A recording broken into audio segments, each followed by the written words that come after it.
Hey everybody, welcome to the season premiere for season 2 of Ethauntia Superstitions. We have a lot to go over, but don't worry, we'll get into that during the show. If you guys are all ready, we have new Streamloot cards and lots of good stuff for you to pick up. And if you were a first-time viewer here, there's even a discount for you. That's right. Streamloot has made it easier to where I can get discounts to y'all for picking up Streamloot cards and helping support the show. And honestly, switching over to Dragonbane, they're going to need all the fucking help they can get because this game is deadly. You'll find out more about that as we go through. So sit back, grab a beer, get something to drink, and we'll be with you here in about 10 minutes.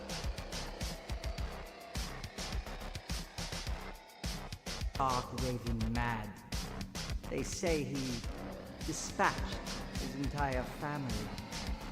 Sometimes you can still hear the faint echo of their screams.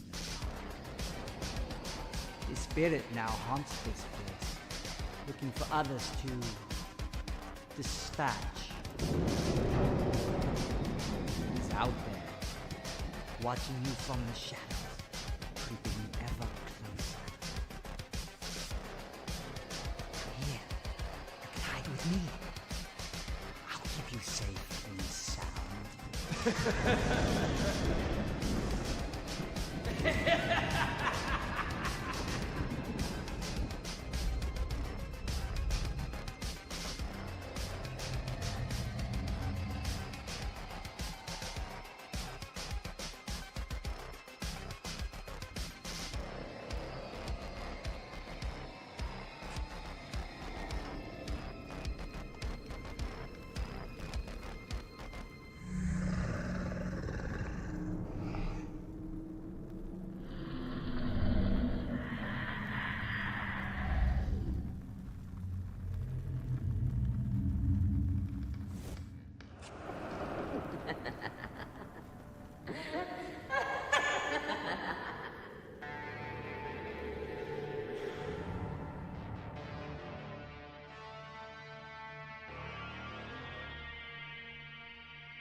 Thank you, Star Drew, for the purchase. Everybody pick up yourself a free pack. You can find those on the Streamloots page. It'll be a little area to claim your own. Tons of new cards this season and more to come. We're going to be kicking this off in about 6 minutes. I don't know if my players are ready for in the thick of it that I have set up for them. I will say, if you look at the Streamloot cards, there's some new stuff. For example, there's the new initiative cards. If you were here during our Blade Runner campaign, you know that the players and the monsters use those cards in the order that they're played. The lower the number, the better the initiative. Those are now part of our Dragonbane Ethauntia setup, so get ready for those. And then you'll see a bunch of new cards as well, and changes to old ones even. Don't worry, you'll kind of learn the system as we are playing through. And then, of course, you can always go back and watch how to make monsters or the conversion video I made over on Erik Frankhouse Presents.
Welcome to the show, everybody. And before I give any introductions or anything, we're just gonna start in the thick of it tonight. So if you have initiative cards from the Streamloots packs, I recommend playing those now because we're gonna generate initiative. And if we don't have any cards, that means I'm gonna random roll initiative, and they don't get the chance to go first. They may or may not get it, but they won't get it the easy way. So I'll bring us over to the cast and kick us off here. We are short a person tonight, though. Whoop. Let me get the 4K. So Drew won't be here this evening. He is traveling, and that's okay because I don't want him here when they're fighting this. I've already given them a little bit of a background on what's going on, but as this mist has rolled in, and there is water here, by the way, for those who played in Ethauntia before, that's rare, but we're in the mountains, summer's over, spring has happened, and this valley that we're in, just below the plateau of our outpost, is filled with like mist and fog. I'm going to bring the gigantic bear that is patrolling outside of the place. His eyes and maw are glowing in this like red ember. Saliva is dripping and hitting the ground and leaving small trails of sparking light behind it. Looking across the makeshift bridge in this fog, the three of you can place yourselves anywhere east of the bridge that you would like to be, as I will get our initiative going since I didn't see any initiative cards played. Woo! Yeah. So the way this works, I'm just going to click shuffle. And that is our initiative. Once we start getting initiative cards, next round I will be happy to jiggle it around. So no one is injured. The trip here was pretty successful. It was about a day down the plateau safely to get to here. This old lumber mining camp, you could hear creaking wood. You could hear the water wheels still moving.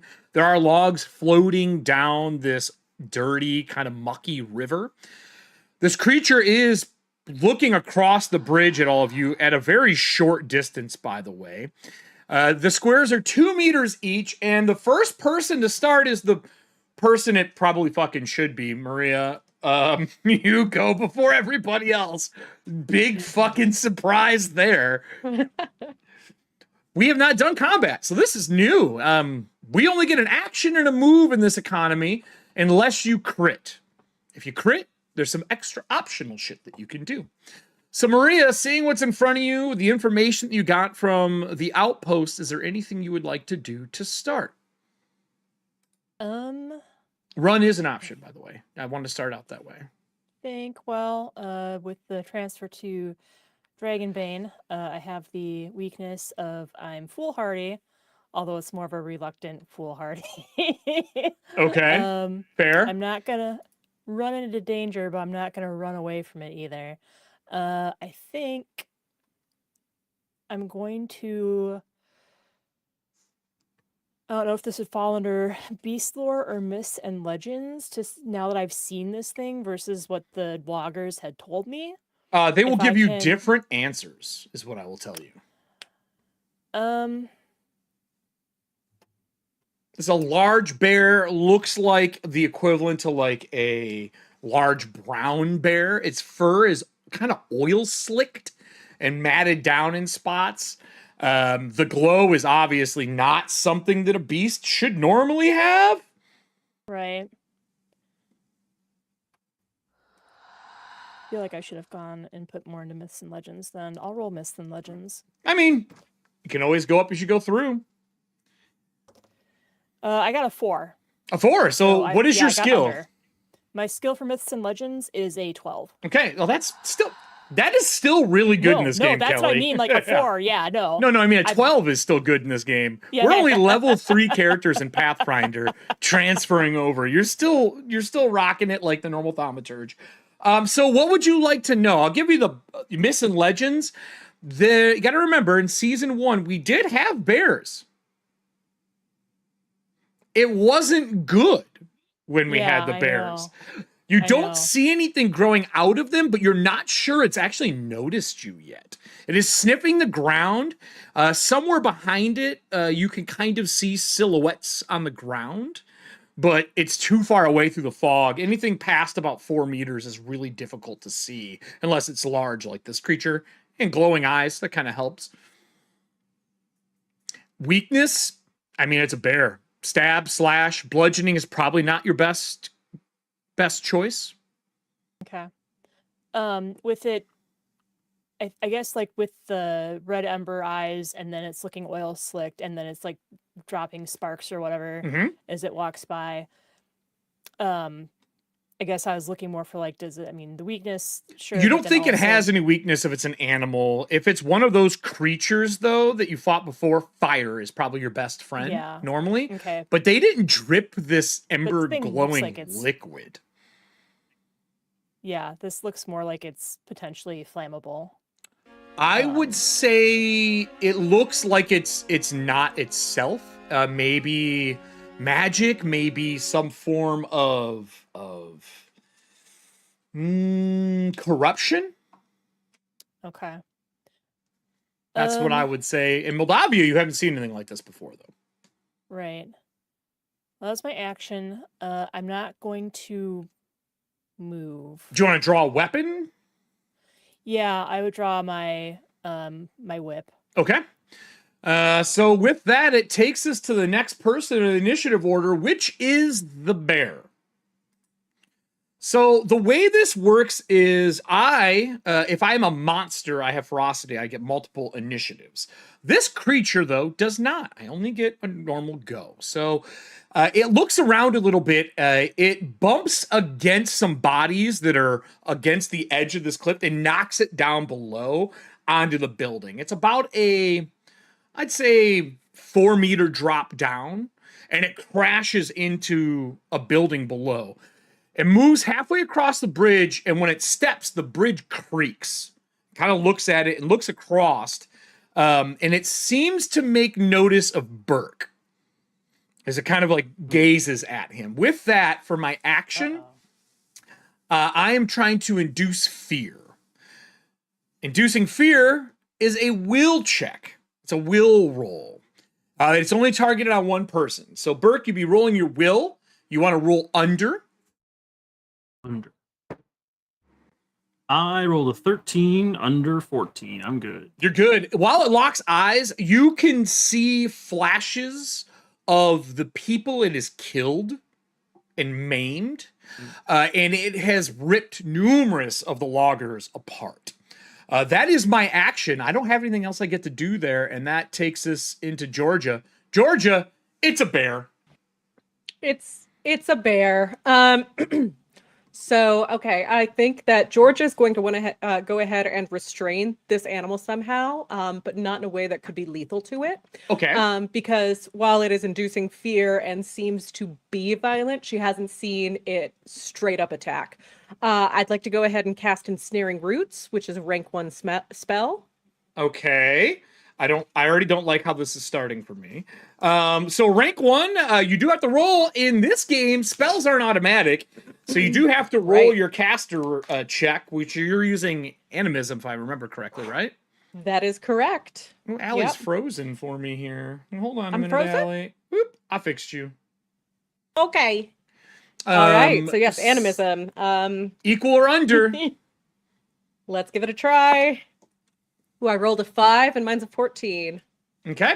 So equal or under, it costs you 3 points unless it's a trick.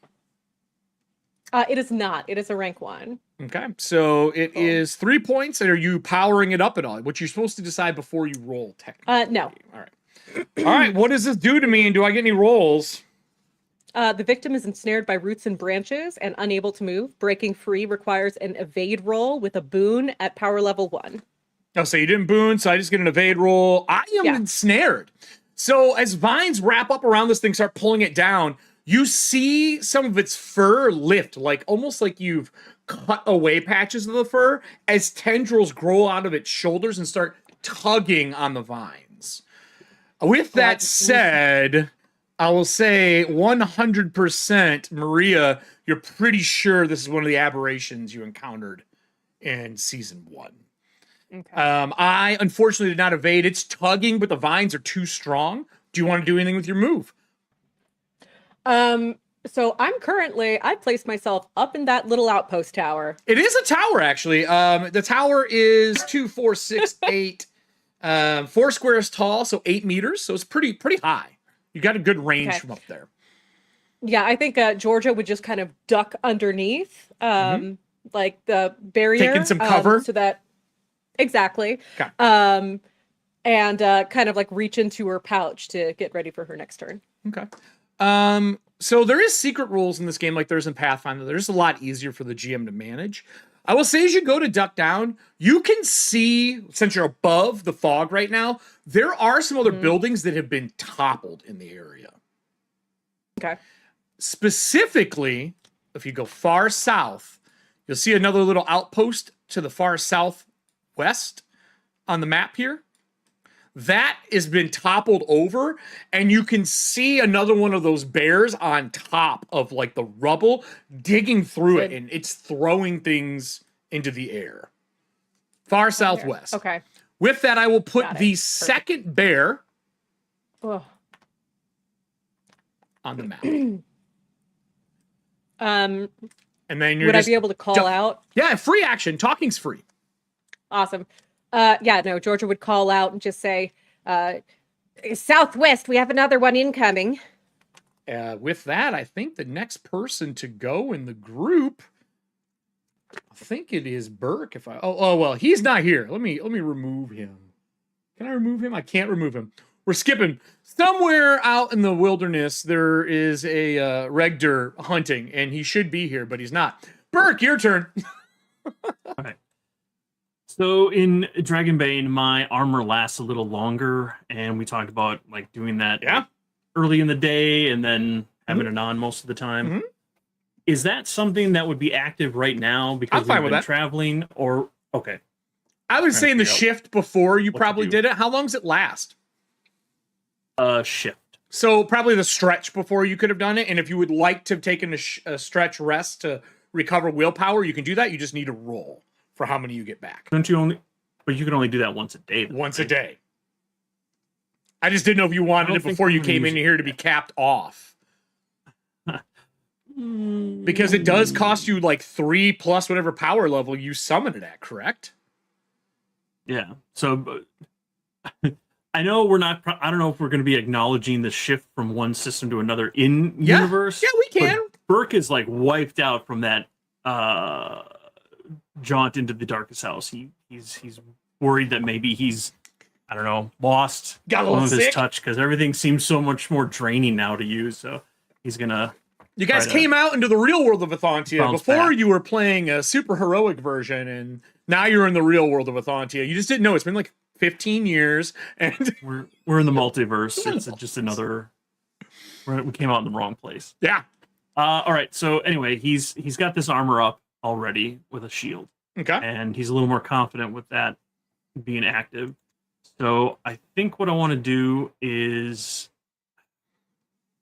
well, I'm going to have to cast a spell. That's going to be the only thing I can do this turn, and I'm going to create a weapon. I have it's not a spell. It's a special ability I have called Experimental Magic.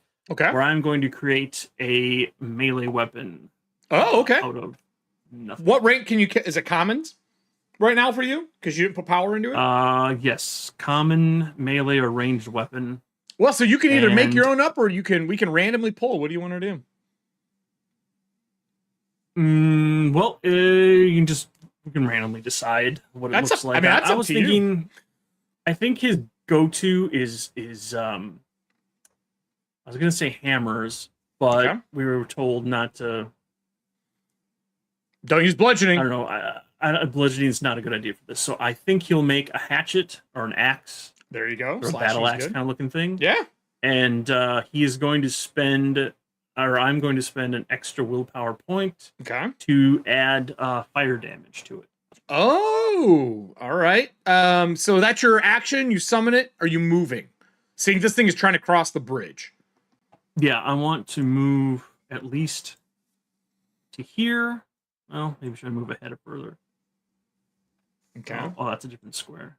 Yeah, I want to kind of block Okay, so you're kind of like on the bridge. Are you giving it the intimidating stare down to the bear, making yourself look large? All right. Waving this like flaming axe in front of me, like, get out of here. Okay. All right. Well, that takes us back to Maria as you're waving at this thing. Maria, you're up. What would you like to do?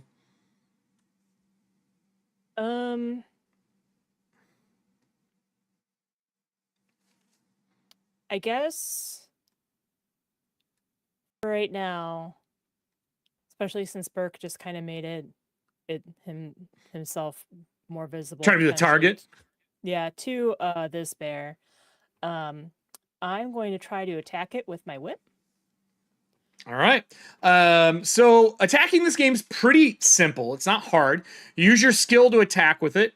I don't think you really have any boons or banes to what you're doing right now. Technically, though, Burke is in between, and he would provide cover to the beast if they were the same size. They are not.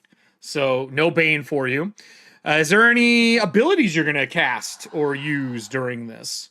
Is your whip already long coming into here? No, I didn't do that yet. Okay. So just attacking. Yeah, I'm going to try to hit. And we still have the option to spend cards to add extra damage in this game. I did not get rid of that. Okay, well, I got 12, and is that below? Whip, yes, is a 15. All right, so I gotta try to dodge. I am gonna spend. No, you know what? No, I'm not. I'm not spending my action. I can't evade. I'm still trapped by fucking weeds, and technically that gives you, I think, a boon because I'm held. So roll one more because you might crit. Boons in this game are D20s. Think D&D, everybody, but you could get multiple of them. Like you could have 5 boons or 5 banes. They do wash each other out, though. I did not crit. Was it a lower number though? Yeah, it was an 11. Cool. All right. Well, I'm not dodging. I did hit. So my whip, it's a 2d4, and then because of my agility score, I get an extra 1d6. That's good. And then now because I hit, I'm going to activate Dragon Slayer. Because you can do that after you hit. Yep. After you hit. This is a new talent for you, isn't it? Yes. So an attack aimed at a monster, not a normal NPC, can deal an additional 1d8 damage. I activate the ability after I roll to hit, but before I roll for damage. Do you want to add a card to this? For extra damage. Sure. Let's do you want green, blue? Do you want green and a blue? I'll do a green for now. All right, we'll get you a passive focus. That's an extra D4. That's from Serving Hands. One of the leftover from last season. That was 16 points of damage with my elongating whip. 16. Yes. Cool. I'm still up, but I didn't think you did that much damage. Well, I got with the Dragon Slayer is a 1d8. I get a 1d6 from my agility. I get the 2d4 from the whip. That's a lot of damage. And then I got that extra d4 from the card. It's a lot of damage. Oh, I forgot to do its armor. Sorry. Well, you're doing piercing? No, it's slashing, so it'll get its armor, but okay.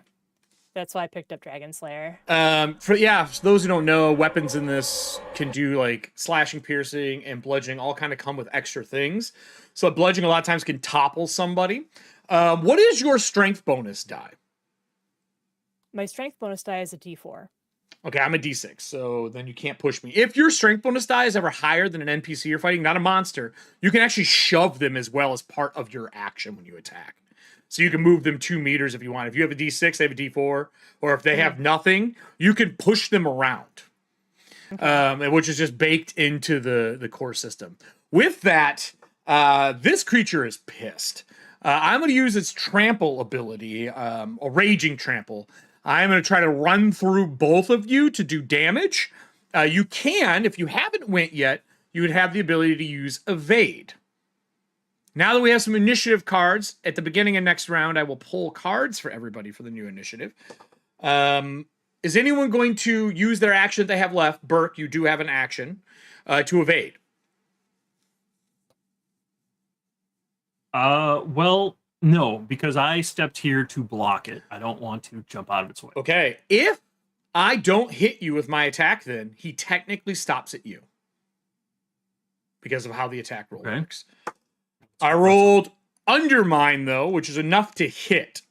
As this thing comes through pulling on the vines, like trying to rip free from them, it doesn't get to, but you see the creature that's grown inside of it start to come out of its mouth and peel the skin back.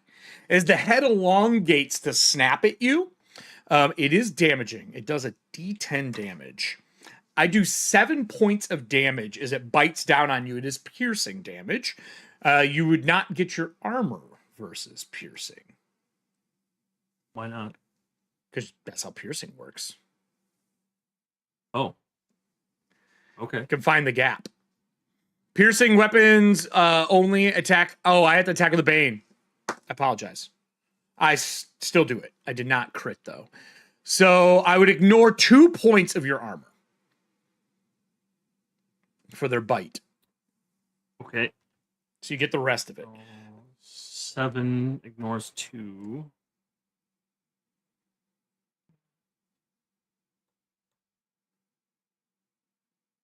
I'll take 5. Okay. I don't have ferocity as it's pulling on the vines. I can't charge like I wanted to because somebody has held me up in space. You hear it kind of roar, and you hear an echo of a roar from the other creature as Georgia would see it disappear into the fog, and it jumps down into the valley below, and you can hear it running towards your direction. With that, I'm going to get initiative ready for everybody as we go to our intro, and we will be right back.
Well, we are in the thick of it now. I have a bear. We have initiative cards. So the first thing I'm going to do here for everybody is we're going to go through some initiative cards and get our initiative for the next round.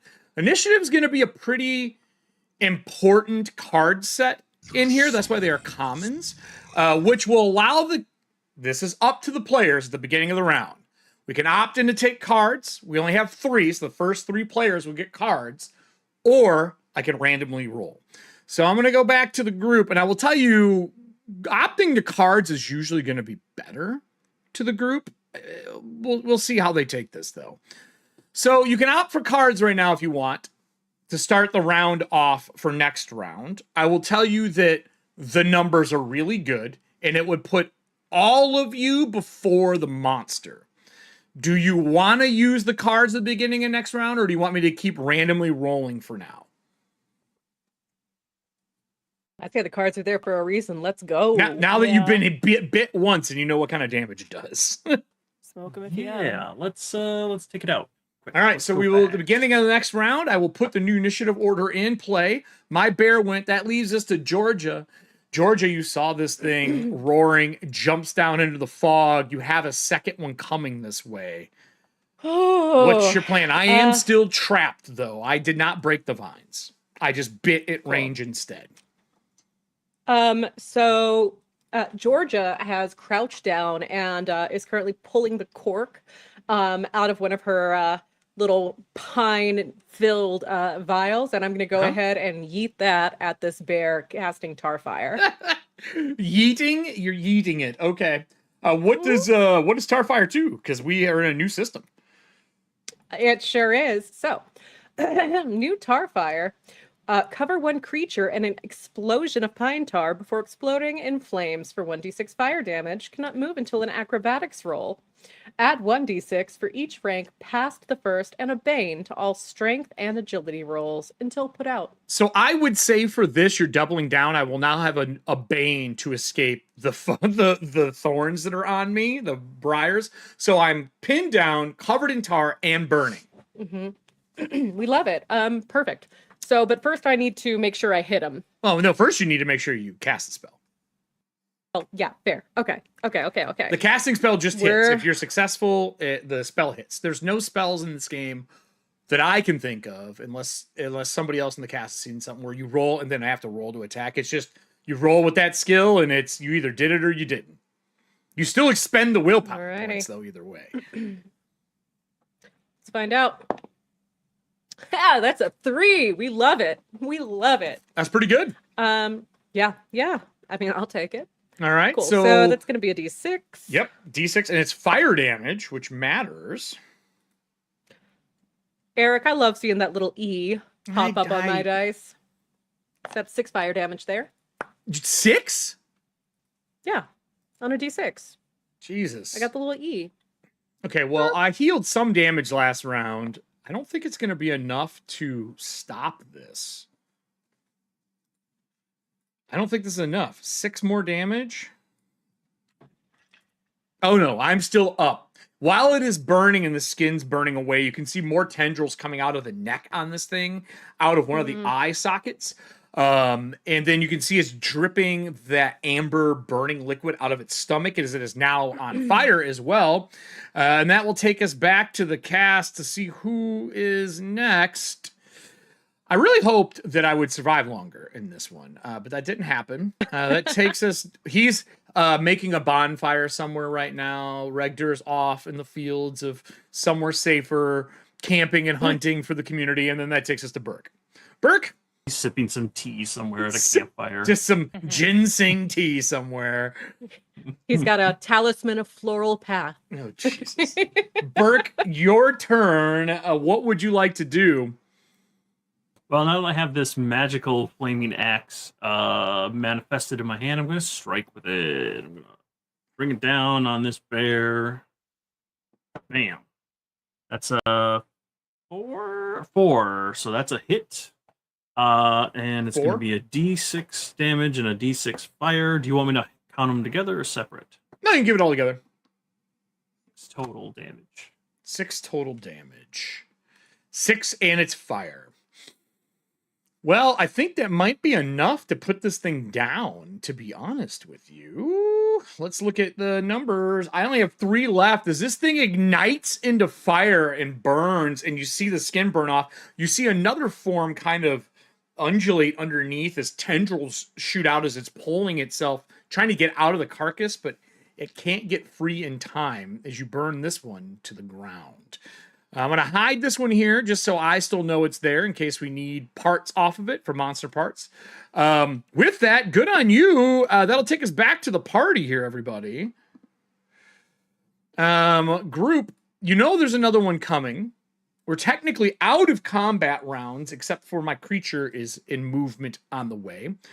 We will pull initiative cards if it gets here, but I'm not here yet. So that drops combat. What would the party like to do? As a group? Well, as a group, I'm not quite sure, but seeing that these things are coming towards us, I'm going to look at my whip. And let me pull this up real quick.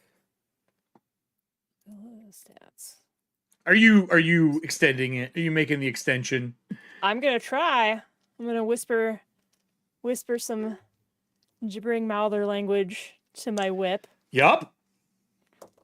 You don't have to roll. You do not have to roll to use it. I was wrong. You just cast the willpower points. You only have to roll to use magical items that you don't know. Oh, okay. Well, this one I definitely know because I crafted it. Yep. Yeah, I would fucking hope you know it. I speak the words, and it goes from 6 meters to 10 meters long. So as the mouther, as it unravels, like extend and pulls it. Yeah, as it unravels, you see little mouths on it moving as it starts like making odd noises as the leather's kind of creaking and pulling against itself with this weird skin. I have never asked, does the whip still have eyes on it now? I'm assuming there's a bunch of teeth and mouths along the trail, but are there like eyes along it as well? Not yet. That doesn't make me feel any better. Not yet. Well, new system, new rules. Let's see what we can put on this baby. True. With that, we do have a new card in the deck that a lot of people don't know. So there is a new Dark Secret card, and I'm going to read this because this is my favorite new card. The Dark Secret's pretty cool. Players learn a dark secret, and there's a tracker that will move 1. So if you ever have a question about a creature and you don't want to risk a check, I will tell you like the worst thing or the most powerful thing you can learn about a creature, a keeper, a situation. But a tracker moves when that happens. But you just get an answer. So you know there's one of those that are able to be played. On top of that, Keeper's Eye has changed. It used to only work for spellcasters. Now it's for everybody because we're in the WP environment, that whole will to do stuff.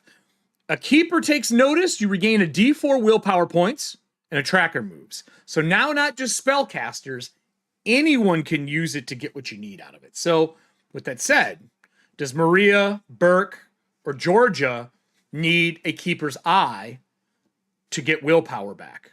Or do you want to use an action and just do that one you get to get back some willpower? I'll start with obviously Maria because she just extended her whip. Willpower wise, do you need some? Yeah, I feel like that'd be a good idea to do some willpower. All right, so we'll use a Keeper's Eye for you from Star Drew. That gives you a D4 back. Okay. This one rolled pretty good for the damage. It rolled pretty good for the restoration as well. Okay. Then I'll take us to Georgia. Georgia, do you need willpower back? I don't need it yet. I think I want to save it. I mean, you can use as many Keeper Eyes as you want over the course of the game. Or you can use your one where you just use a round. So you're good for now? Okay. Burke, what about you? Yeah, let's do that Keeper's Eye. Right. So we're going to use Star Drews. And then let's get you another Keeper's Eye. We're going to use Serving Hands Keeper Eye as well. It's a D4 for you. So that is move the tracker. That's 2 pips on this tracker that we're using for this session. And then with that, is there anything that Burke or Georgia want to do since we're out of combat besides use that and kind of take a breather, get some willpower back? You said that's a D4 that comes back? D4. I'll roll it in alchemy. dice. I mean, you can make the audience roll it if you want. Nope, I already committed. Sorry. I am committed. Two back. Well, better than nothing. Oh, I didn't put the new card in play. Oh, someone got a legendary. Someone just got a legendary. It popped up on screen that someone got one. I'm worried now. I mean, I might have gotten 2. Trying to. This should have changed. It put the wrong pack up. I confirmed. Maybe I gotta go down here and save. I didn't save. There we go. I have a new card pack piece, and it didn't play the right one for the card pack. So now we have it. Now it'll work. Card pack has now got it. So everybody else, the whole thing. Yeah, you have to save it twice. It's weird. Does anybody else have any other actions before we move into kind of stretch time frame? Is what I'm going to say. I think that Georgia would just kind of pop up over again and just say, don't get too comfortable. We have that other one coming, and based on what I can tell, I think he'll be here soon. Which leads into can I make a roll to see how Would you soon? like to look out into the clouds and like actively look? Okay, so we do have cards for this. There is an awareness bonus. There's a new card. Oh, okay. Called Aware. Aware gives you a boon to awareness. It is a secret roll though, so I roll it. Okay. Okay. What's your skill total? 12. Oh, perfect. The boon helped you because I got an 18 and a 4. Looking out into it, it is moving through. I'm going to zoom the map out and I'm going to show you roughly where you think it is because it is knocking a tree right now in the center. Okay, so it's already covered more than half the distance. It's just further down. I would just relay that information. Sure. Do we want to try to trap them or take them down? We do have stratagems. And they work exactly the same. The amount of victory points you need are just less now because obviously it's not a 3-action economy. They just reduced a little bit. Up to the group. I think we need to take it down because if we trap it and it escapes, it's going to assume someone else's form and get out of here. Glad someone remembers the last season. Do you all want to move your position where you are before we go into the next stretch? A stretch is about 15 minutes. So you got about 15 minutes of actions you can do right now. This thing will show up in the next stretch, I'll say. So, Georgia, I couldn't see it on the map. Is it coming like here or is it making its way this way? She just sees this tree moving in the center. Played this card. Yeah, so, and it came from here. Yep. So it's, what would you ping? There we go. Yeah, I know. So I know it's came from already here. gone down. It's the one in the Jumped middle, down, Kelly. now Can it's you gonna be see here? scaling back up. Yeah, I can see this now. I was just trying to like figure out like, do we think it's gonna hop some logs, or we think it's gonna try and climb up? I mean, it would have to climb up that the whole height up that is 8 meters up the cliff edge. And the fog has rolled in off of this. It's pretty thick right now, which means that it's hard to see it unless it's within 4 meters of you, which is 2 squares. Okay. She just has a little height advantage. So she's seeing things that are above the fog move, giving her at least an idea of where they are. Right. Then I think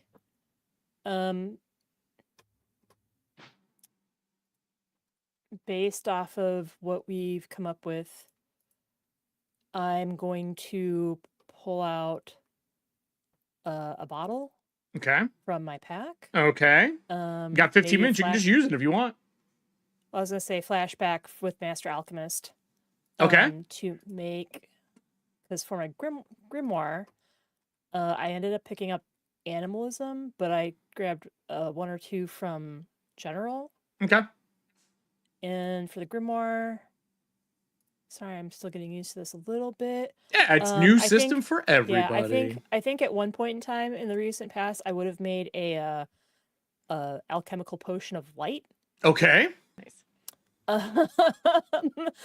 So I want to pull that out and then like move over here and I guess like toss it on the ground to shatter it and have it like emit some light. All right, so I'll tell you what then. I will say with the amount of light that you're casting and kind of being able to see somewhat in the fog, while it's not great, it is low-lying light, which is, you know, as we all know how fog lights work, it does work pretty well. I will reduce the fog back a little bit for you. Okay. Making it easier to see. Okay. And I will move this thing into play, and you can kind of see the shadow of this creature next to the tree. And it is eating something off the ground, so it's definitely stopped its movement towards you. Okay. I'll relay that in case no one can quite see it from here. It's pretty obvious with the light that you threw out. Yeah, I'm not too worried about it. If it just makes sense, I'm willing to give no rolls for stuff in this game, just kind of like I did in Pathfinder. Yeah. Is there anything else anyone wants to do before the next stretch?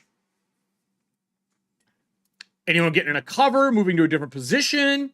Or are you staying here? I am...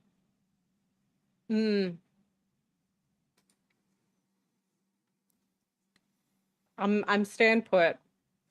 Okay. I don't want to, yeah.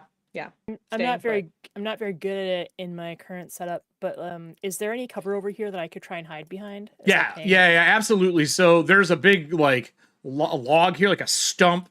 There's boxes here. This kind of goes up and over, and you can see there's like a lift here that goes up and down to lower things down into the ravine area. So there's definitely cover over there if you want.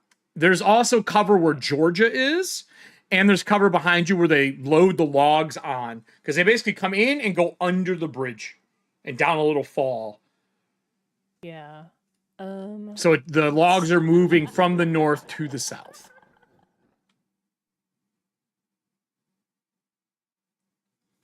I think I'll like go here and try and sneak. All right.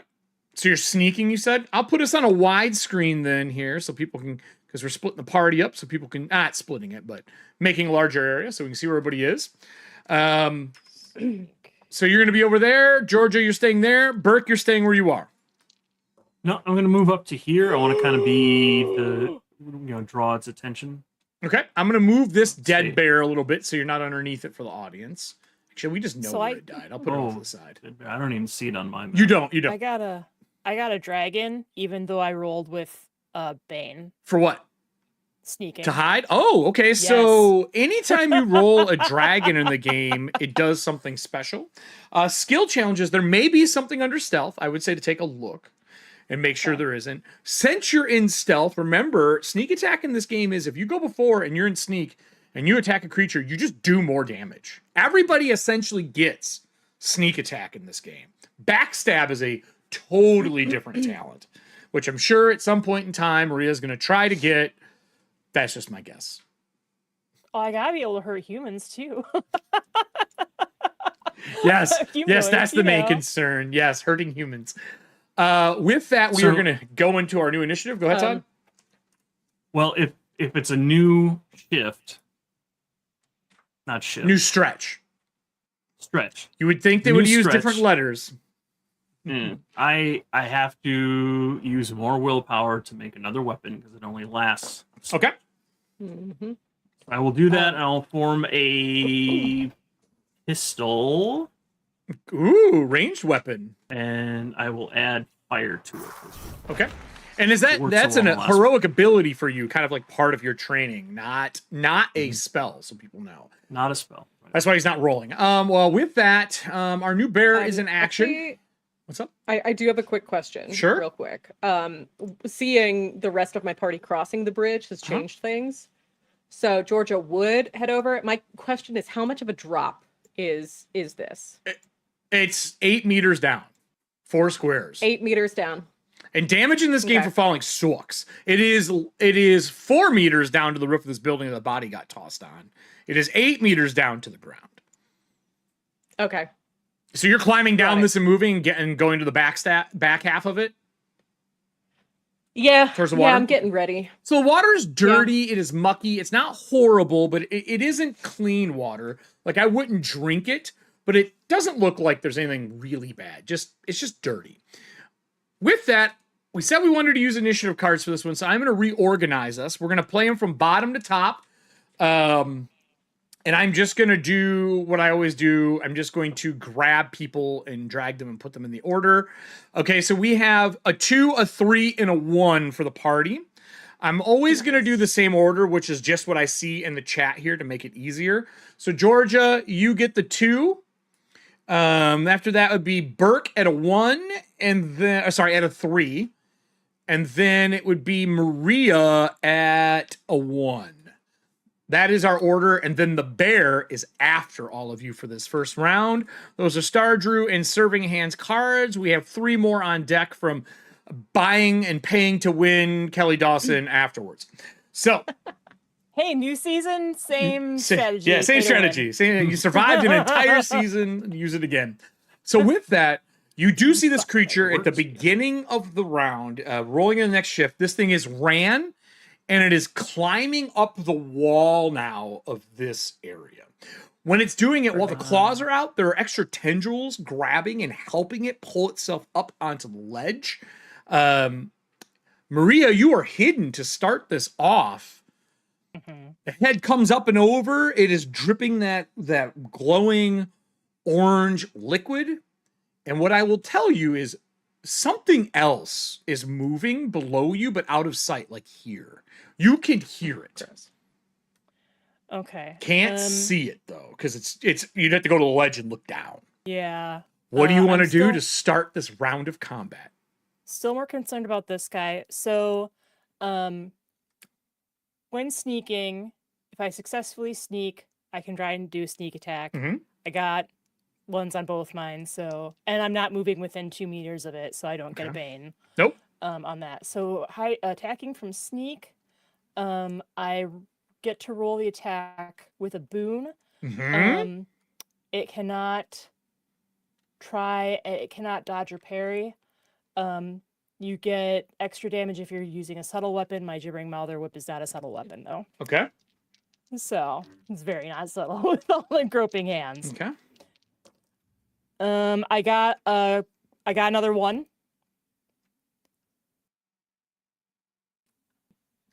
Cool. So cool story, bro. Critical hits. You have a couple options with criticals.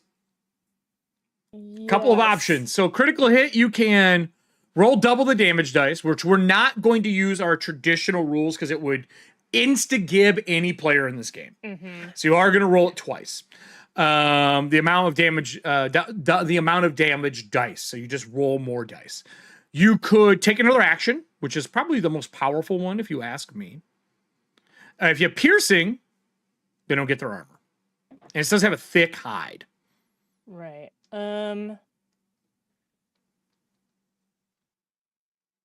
There's noise below you.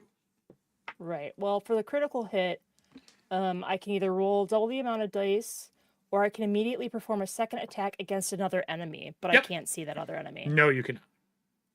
So I think, and there is no option to take an extra action. So I think in this instance, it's just an extra attack, not action. Yeah, attack. It's better for me to attack the bear and just do double damage. I agree with you. Okay.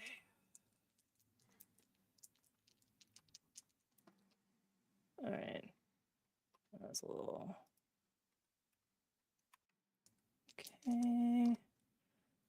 Okay.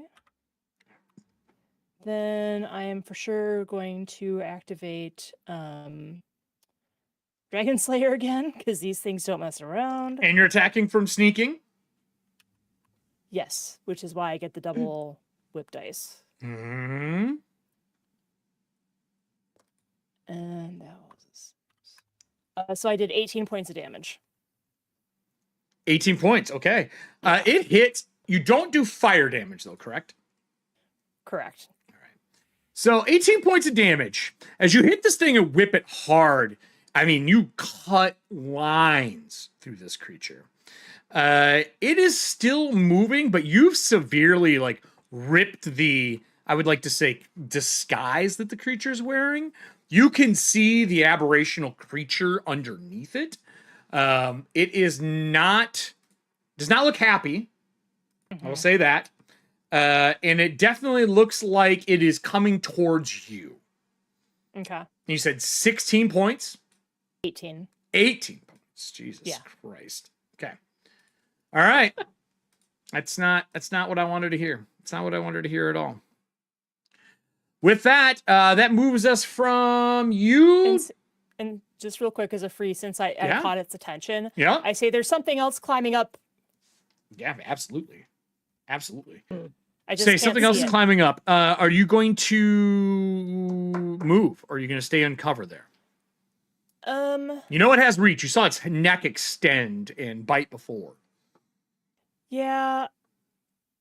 I'm not quite sure if it's gonna, well,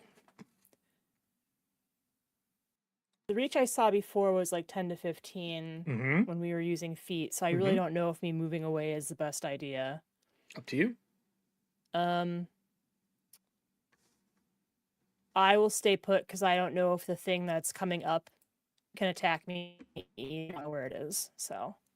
Okay. So that was one. Because of our cards, that takes us to Georgia. Georgia, this thing is still standing. She mentioned that there is something else. What would you like to do, Georgia? So Georgia, who the rest of the party may have noticed that she is not wearing her pack right now. Oh. She may have left that somewhere conveniently, and she's going to kind of look down into the water and just go, well, I guess you should fight fire with fire. And she kind of cracks her neck and shoulders a little bit, but it doesn't stop cracking as her spine starts to elongate. I'm going to go ahead and roll to see if I can actually pull this off. And that is a 4 on the dice, my friend. What are you doing? As Georgia wild shifts into a bear. Are you serious? You could do that? Yeah. You could go large? Yeah. Or are you a medium bear? So I would like to go ahead costs. and power. Yeah, I'm going to power it up. So as my from now second on, level. so you know, you have to determine that before you cast because all the willpower goes away. Yes. You're going to be a bear. Yeah. Cool. Well, let me add a bear to the game for you. Give me a second. I will just use the regular bear. Bear. You're going to be the hand bear. And I will give you access to bear. All right, where are you at, bear? Sweet. So I wasn't expecting you to shapeshift. Here you go, Allie. You should now have access to bear. It's just going to be a handprint you're looking for, and I'm going to put it into the active with you. Come on. Do handouts? Nope. In encounters, you should see a bear right below your initiative here. Yeah. Can you see it? Oh, it keeps moving. Yes. No, go here. And then I will put your token on the map. Bear. I don't have art for it because I wasn't expecting you to play bear, and I'm not going to give you creepy fire eye bear. If you click it and view it, you should be able to see its attributes and what it can do. Alrighty. There she is. That is your action, though. Would you like to move as bear? It is. I would like to roar as a free action. Roaring is a free action. 100% is allowable. Yes, Kelly, it's a bear fight. Just in time for Pride. God damn it. True. True. Allie, you always wanted to be a bear. Now you're a bear. So that is your turn. That now would take us back to Maria at the beginning of the round. I fucked it up. Maria already went, I thought. Maria I did. already went, yeah. Yeah, It was I me, haven't and went. then Burke should Georgia- go.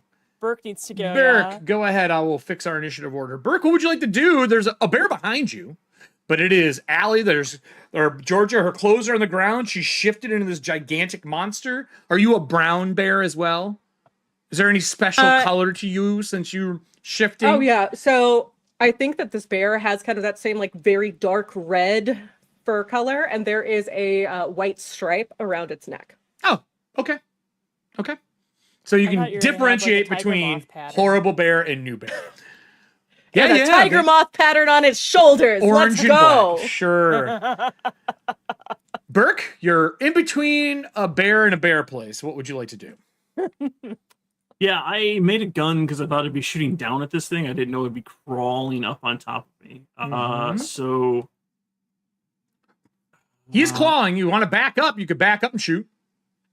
Yeah, I'm gonna step back one square, just kind of surprised, and then take a shot at him. Okay. Is the roll? Oh, that's a demon. But mark experience for it. Demon is experience if you want to take it, or you could have used a boon card, but I guess you didn't do that in advance. You have to do that in advance, I think. I think you would have to claim if you're going to do it to get your boon or bane. So as you cock back to shoot, this thing crawls up and it's moving faster than you probably expected. You back up to get a shot. You did try to shoot though, which I think shooting with the pistol costs you a willpower point, if I remember the It does. rules right. But that's okay. Don't worry. You're all going to get some willpower back because I'm going to use one of our new cards here. Not that that makes any of you feel better about what's going to happen. I got to move Allie because she, for some reason, is out of frame again. I am going to use the Creatura card, the Fury, Creatura Fury from Serving Hands. I now have a Fury. Even if I'm a creature that doesn't, if I did, I would get one. So I'm going twice. But all of you get to split a D6 willpower point. So audience, can you roll me a D6? And they can split that willpower amongst themselves. That's the gift for me making this creature more powerful. I'm going to climb up. I'm going to ignore the bear because they are sentient because of the creature in them. I am going to swing at Maria. Does he get to go because I rolled the demon? Or because I still have some movement left? No, you can move still. You can still move. Absolutely. All right. I wanted to step back from him. Okay, yeah. Step back to shoot because I was surprised. Yep. But I still want to get forgot. In his way. I forgot. You can move, shoot, move, attack, move. Yep. You can divide it up however you want. One willpower to the party. Whoever wants it can take it. Whoever's the lowest. If you're going to be in the way, then I will not climb back past. I will attack you. My first attack, which was the plan from the beginning. I didn't know you'd be climbing. Smart. I am attacking with a bane because I'm climbing right now. But I still successfully hit. You do not have an evade left right now. You have no way to evade. I am going to hit with my bite for 2 points of damage, ignoring 2 of your armor. Okay, so I take none. Okay, so he bites, doesn't get a hold of you and do anything. I'm going to attack one more time because I have Fury right now for ferocity. This, though, does hit. Not a crit. Much better damage. You're looking at 7 points, ignoring 2. So I'll take 5 then. With my climb, as it starts to get up and over the ledge, like he's hit on you and he's pulling himself up, there is another roar from below. It doesn't sound the same. I will show the audience this as this black and red bear jumps, tackling this thing, like grabbing it and trying to pull it off of the mountainside. Audience, can I get 2d20 from you? Because I get a boon with the action that this creature is doing. Now we have 3 bears. This definitely sounds like a party at a bar. Let's go. Only the audience knows can see the other one. I showed them that. With that said, that was the only one is just right. The bear's action. That is done for the bears. The bear goes, Regdor would go, and now we go back to initiative, everybody. I'm going to pull up the initiative. Do we want to use cards or do you want random rolls? We have 3 cards left, a 1, 3, and 4. Or would you rather risk the roll? Basically, random assignment. I don't know why that has a 1 on it. That's adorable. Seems right. I say let's fucking go. We're going to take the cards. All right. I'm going to go straight down the list. That puts Georgia at 4. That will put Todd at 3. So, boop. And that will put Kelly at 1, and then the bear is going to go at a 5. Great. 5. Allie, I'll move yours up to be right below you, just so you know. So that takes us to Maria first again. Those were all brought to you by Kelly paying it forward to herself. All right, so you've got one bear fighting another bear with another bear waiting in the sidelines. Yep. Can I differentiate between the two that are wrestling? Which one's the aberration? The one below is still in a mist. You can barely see it. It's all black fur, and there's a red glow in the fog instead of that orange. Okay. Well, that doesn't make me feel very good. No, it should. It's not supposed to. I'm more concerned about the one that's actually up here and now mauling Burke. And some of the wounds have healed on.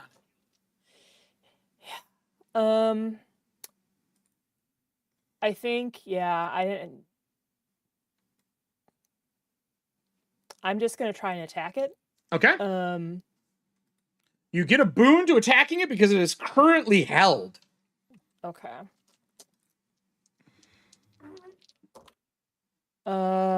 That's a 14. I needed to get under a 15 or under. Okay, so that hits. Not hidden anymore, so you don't get anything bonus for that. Yeah, that's fine. This isn't. And you're gonna Dragonbane, I assume. Yes, because this is. Got to have that extra damage. Right. Okay. 15 points. Oh, God. As you hit this thing, again, you see the aberration try to crawl out of it as the skin from the other bear below pulls the fur off of it. And all it's left is that weird gibbering mouther looking creature with the eyes and all the tendrils. But it also gets pulled back into the mist below. So with them both in the mist below, you hear some crunching and some howling noises. And then the sound of footsteps from the bear running away from you. I will leave that bear at the bottom there, the aberration. What would the party like to do? We are out of combat.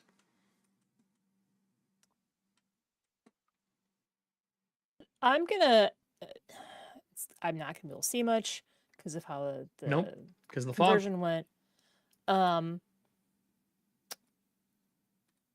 So the other one looked like you saw red. The audience saw what it looked red. like, but you saw red instead of the orange glow. Instead of the orange glow, but other than that, it was like roughly the same size. You just saw the paws come up. That was about it. If you would like to make an awareness roll as like a memory, like a recall of like, what did I actually see in combat? I'm definitely down for that. We have an awareness card you can spend that gives you a boon. Okay. You do. We'll use serving hands for that. Cool. So then I will do the awareness. It's not. All you gotta do is make it. That's it. I didn't make it. All right. With the fog and stuff, it didn't come out far enough for you to really get a good look at it. I will say it seems to be similar in size, but without seeing the mass, it's hanging, 2 meters down on the ass of this thing, pulling it down into the fog below. You hear it roar and it runs off somewhere into the mist. Okay. Well,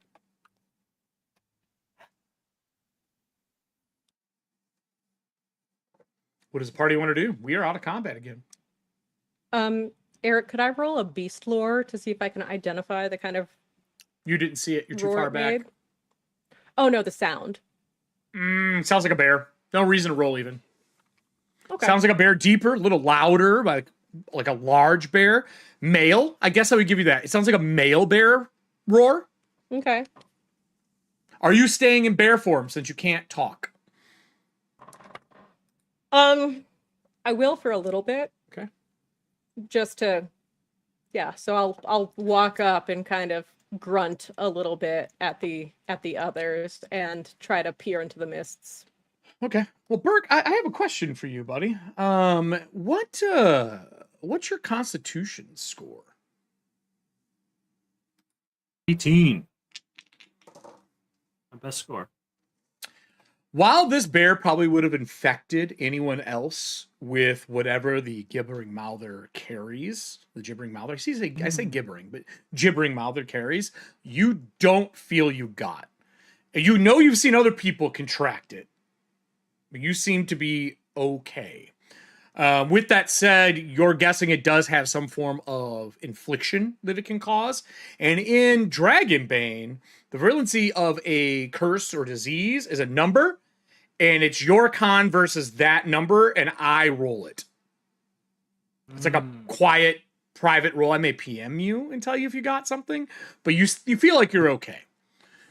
With that, any information the group wants or anything they want to do? Are they going to wait for the fog to leave? Are you guys going to wade into it?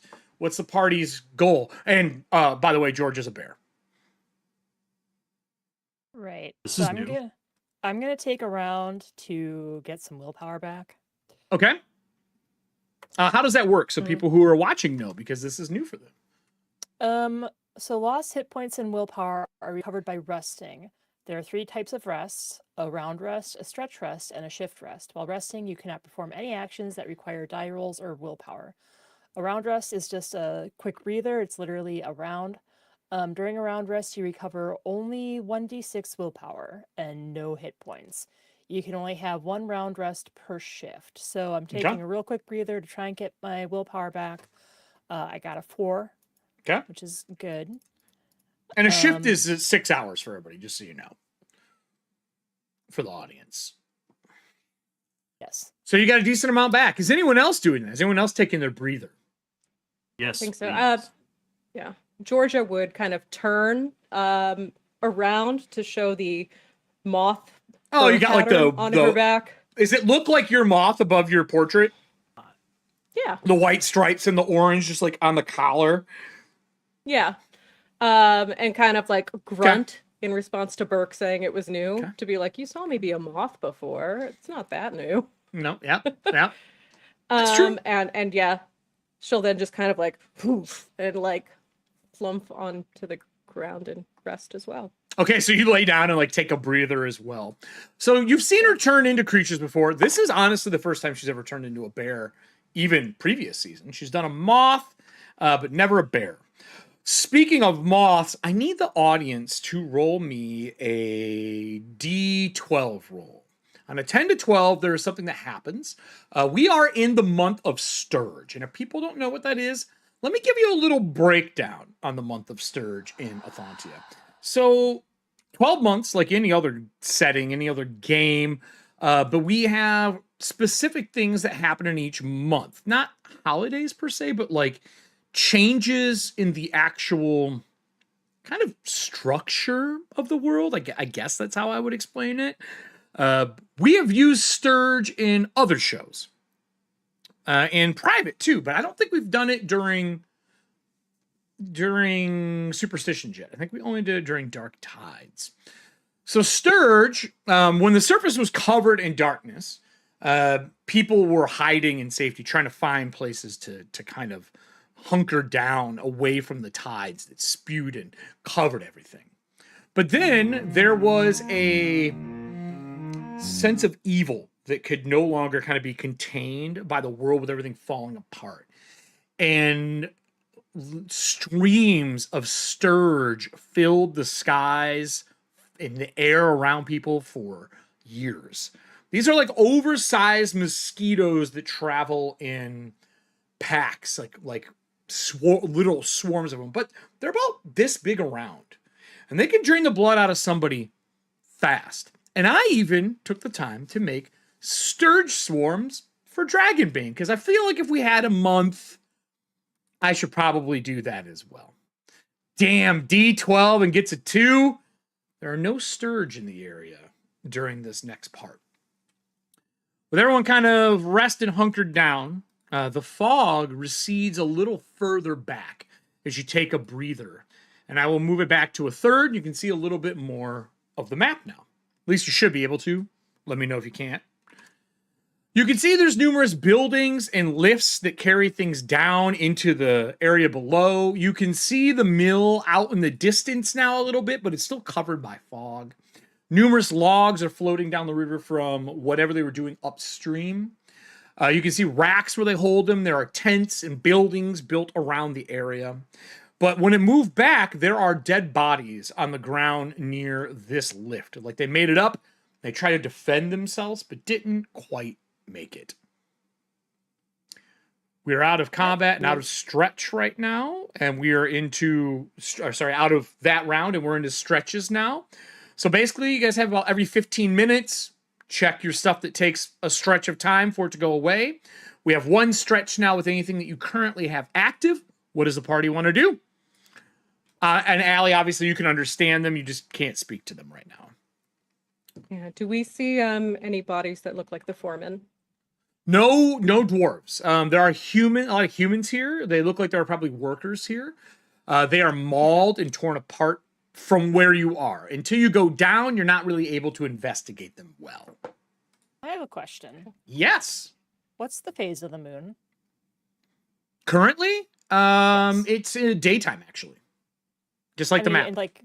Just like the map. Okay. Yep, just like the map's daytime out. I'll say it's probably like if we traveled, you guys camped, and then probably came here because you traveled for a day and camped. It's probably like afternoon. Okay. As sunny as Ethauntia can be between two plateaus, you know, I'd say 80 meters down roughly. Like it's as bright as it can be down here.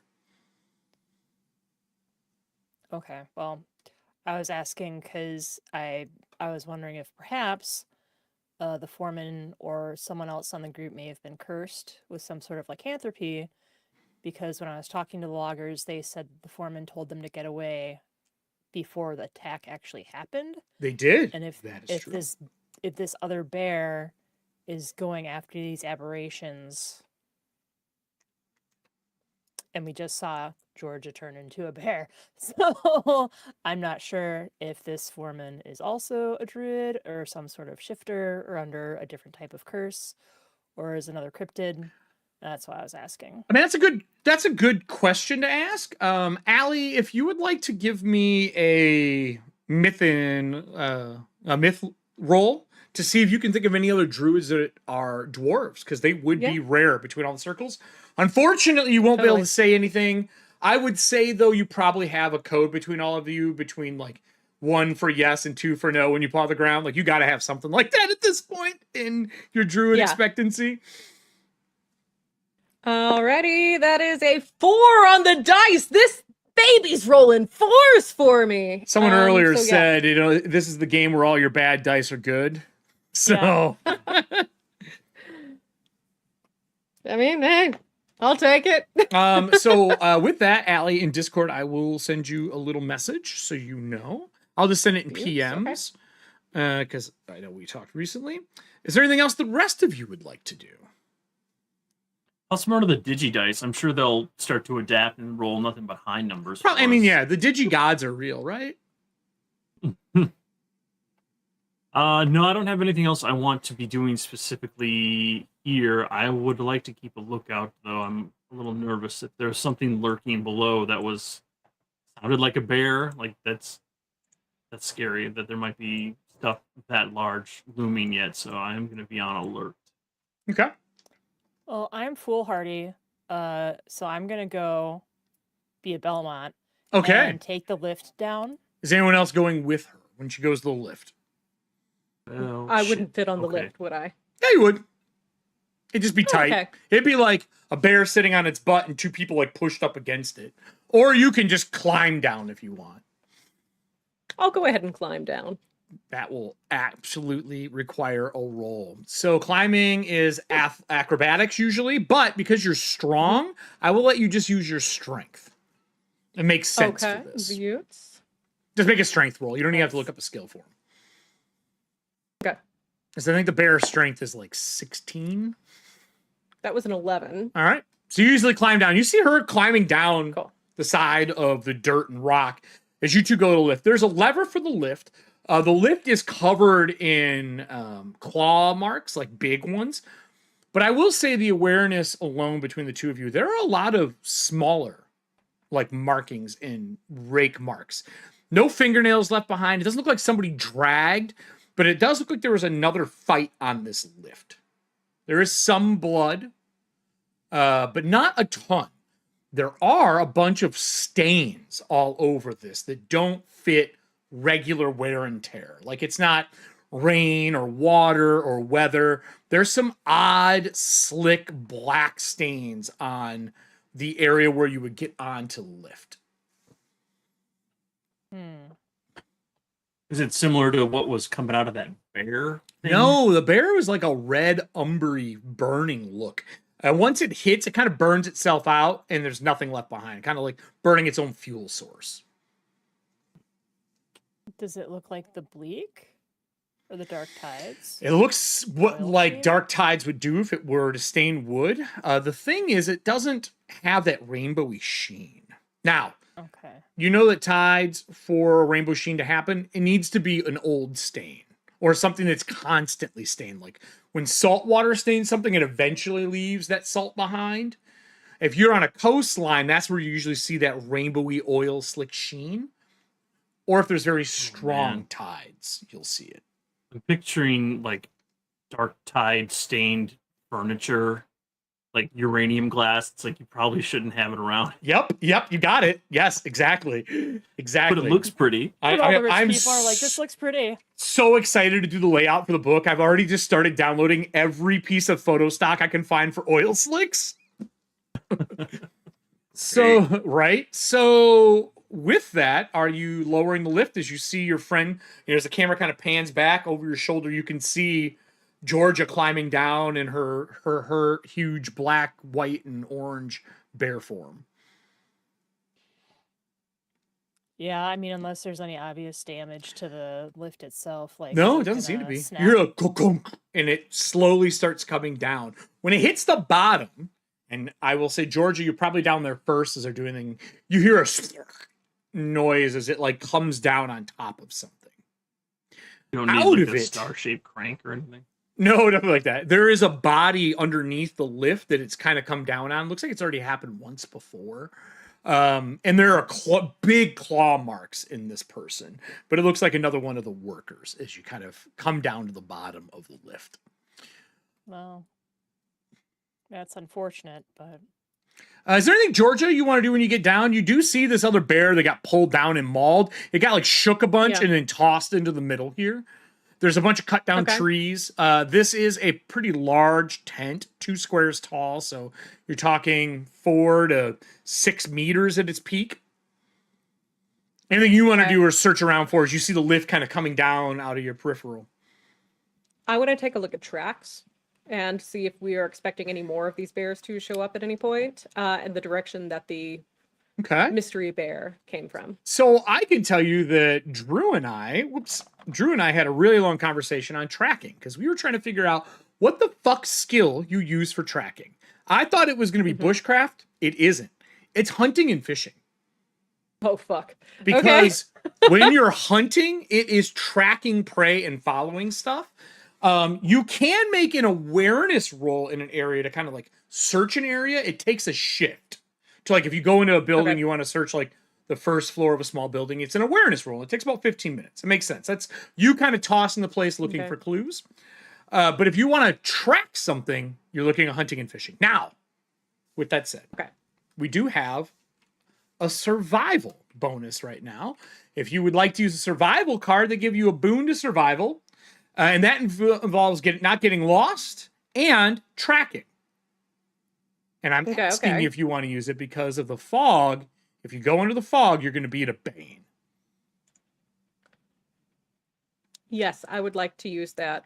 All right, we're going to use a Serving Hands bonus. You start your tracking. Can I please get a lovely tracking ability? Your bear does have scent. I will be willing to give you another boon. So the wash would happen, and you would end up with one boon. Take it. I'll take it. Let's see what you get. I'm still hoping for a low number. Look, we changed systems, but my demeanor's the same. I got a 3, and it's a 6. That is really good. So, when you track underneath these trees. Oops, let me move. Wrong guy. You track underneath these trees, and in the trees, you notice 2 things. There's a claw mark on the tree. the claw mark kind of gets smaller, and then the branch has a little bit of claw marks. And you can see now boot prints here, and the bear tracks end. Interesting. Okay. And they would come down the lift about that time as you were doing your tracking. All right. I'm going to hide. I'll leave this bear here, actually, just so you guys know he's dead. But you can search it, or if you want to look at it or anything, that will be there as well. You can't talk to them, unfortunately. So, unless you're willing to shift back, Georgia, they don't know. She's just like pointing with a paw. I mean, in Georgia's defense, I was like theorizing out loud as I was I know. She heard everything. The problem is she can only point at tracks, and then you would notice it, but she can't. Yeah. She can't tell you anything about what I sent her. Oh yeah. Well, for right now, that's For right now, I mean, up to her if she wants to stay in bear it makes form. polymorph like spells a little more important in this. Like, do I want to shift back and lose the willpower points I spent? yeah. I would like to. So, do the boot tracks go anywhere, or do they stop at go the over tree the as next well? ledge. Like they stop Okay. at the ledge, and then you don't see anything else because it's fog. Right. Okay. I look up in the tree first. There's nothing there. Beautiful. Okay. Cool. Just covering my tracks. Mm-hmm. Yeah. I will finally drop the wild shape. All right, so you shift back. Wild shift. You're not wearing anything, so where is your backpack? Oh shit! It's all the way up there. I should have thought about that first. God damn it. I mean, I feel like I would have like motioned to one of them to get my pack. Now, you could have grabbed it in your mouth and carried it with you, but you wouldn't be able to fight while you'd have to drop it. So if you want to say you carried it here, I'm fine with that. In combat, you'll have to drop it though. So you grab your bag, absolutely. Shift back, pull the clothes out in the fog. So you're like coming out, like redressing yourself right now during this stretch. Right. With that said, is there anything you want to say to the party? Yeah, I'm just going to go ahead and tell them. So, obviously, this is a skill that some of us have in the circles, but the only other one I've really heard taken this form, I didn't quite get his name. Hold on. I didn't give it to you. Okay. Do I have his name? No, you've just heard of him. Okay. You would Oh, guess he if you was don't in know the, his name, his ranking within it would be pretty high. Okay. Because you got to think, the Circle of higher into Oak. druidic orders you get, the less people know about you, not the more. Hierophants can got like it. look like Okay. anyone, change what they look like. It's hard to tell. Okay.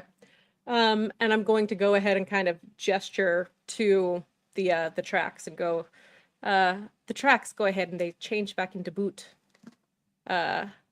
prints. Footprints, tree. then boot prints.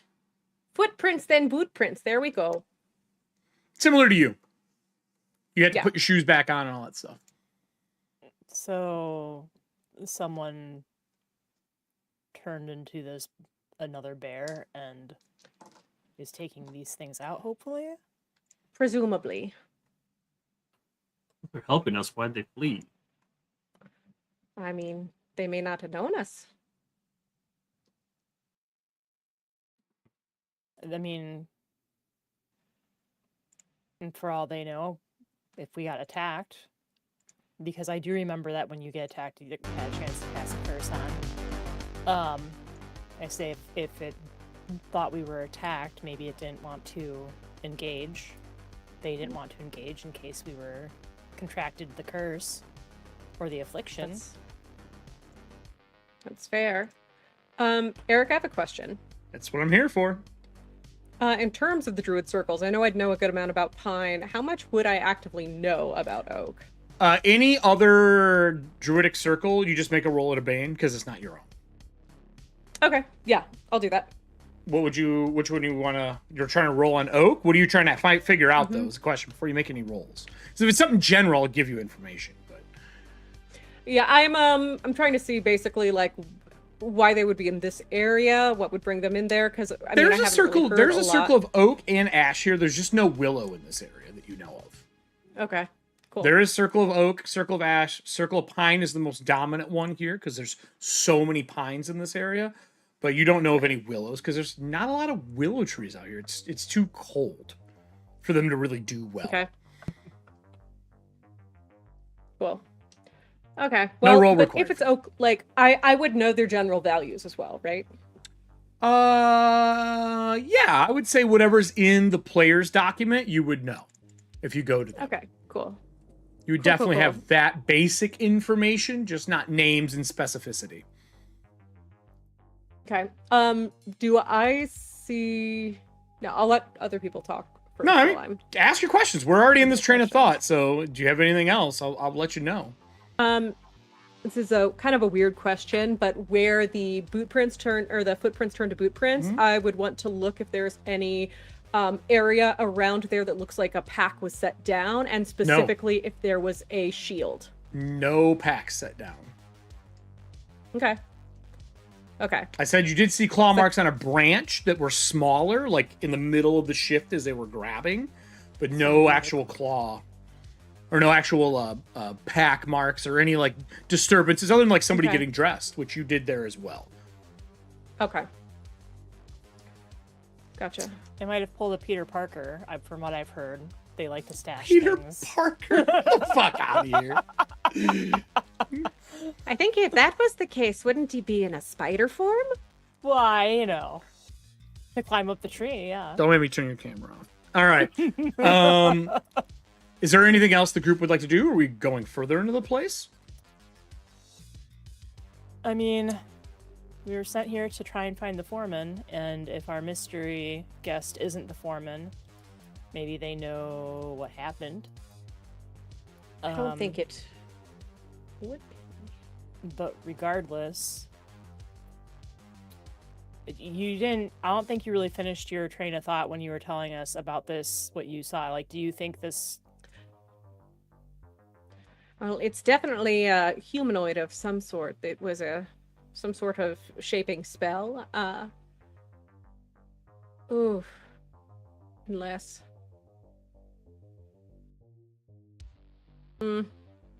Yeah. Yeah, I would go ahead and just relay, like, what was likely. Okay.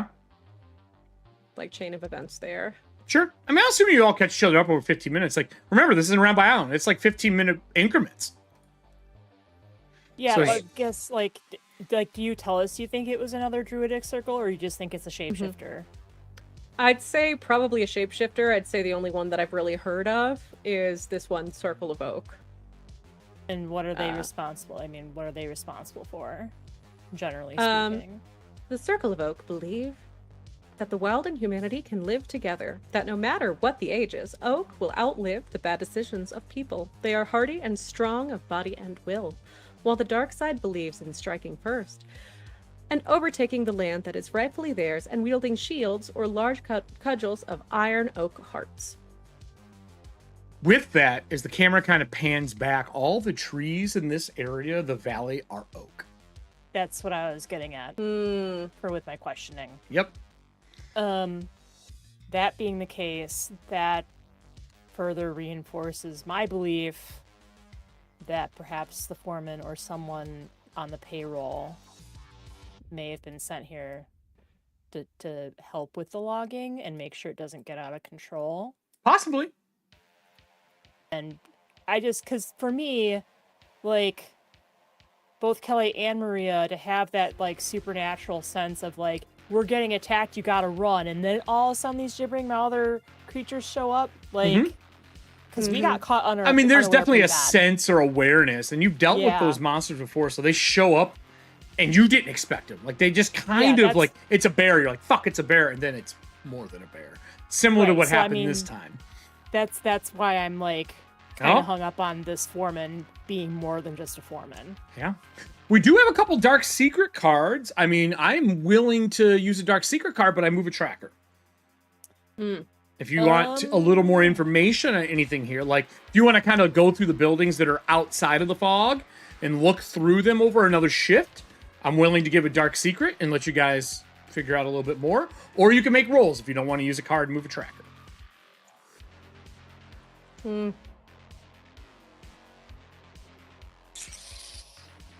I will say, question to the party. Camp is probably set up just a quarter mile away from here, eighth of a mile, like just a little bit outside of here. Is that pretty fair to say? Like, you definitely set up a camp? Yeah. Okay, cool. Right. So with that, we do have some new camp herbs I'll mark from serving hands, which is good. It'll help you when you heal at your camp. Oh, before I forget, Eric, I would like to go ahead and do a Keeper's Eye to regain some willpower, if that's kosher. Oh, that will move a tracker. So let's see here. Keeper's Eye. Do we have any more? We do. We do. We will, you know what? Because he's not here, we'll use strengths. Audience, give me that lovely D6. D4. Please, D4. I D4. lied. D4. D6 is their stuff. D4. While they're doing the D4, what would the party like to do is you're kind of taking a breather as one of the keepers takes notice. I will move our tracker. Party want to search the place? What do we want to do? I think we should search the place. I think maybe, I know that's all foggy. I think maybe we should try and find the main office. Okay. I guess, for lack of a better you can term. see kind of the top of it. It's down further into the mist. Into the fog. Because 2 points.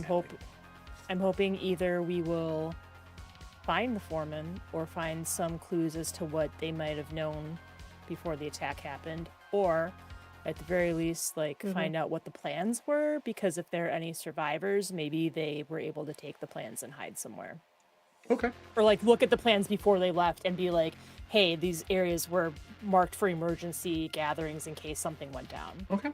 Well, so the buildings that are searchable, I'll kind of move around the map here, is there's a tent behind you. It's a rigid tent, so basically it does have structure to it with canvas over it, right? It's waxed, it's made for weather, but that one's crushed in, because that's where one of the people were tossed, the bodies were tossed. This one is torn open to the east of that, kind of going clockwise. There's another lift that comes down. You can see another one of the raised up watchtowers. And Allie, since your character was in there, you do know there's a bed in there. There's a foot locker. It's made for people to stay in them and be on watch up above. And then any other tents or buildings are going to be on the next drop down. Okay. So do you guys want to split up and each spend a stretch searching a building? I feel like... Or follow tracks and avoid the buildings. I do feel like we should stick together. I mean, you're not that far apart. If something happens, you're one move. If it's those 3 tents. That's true.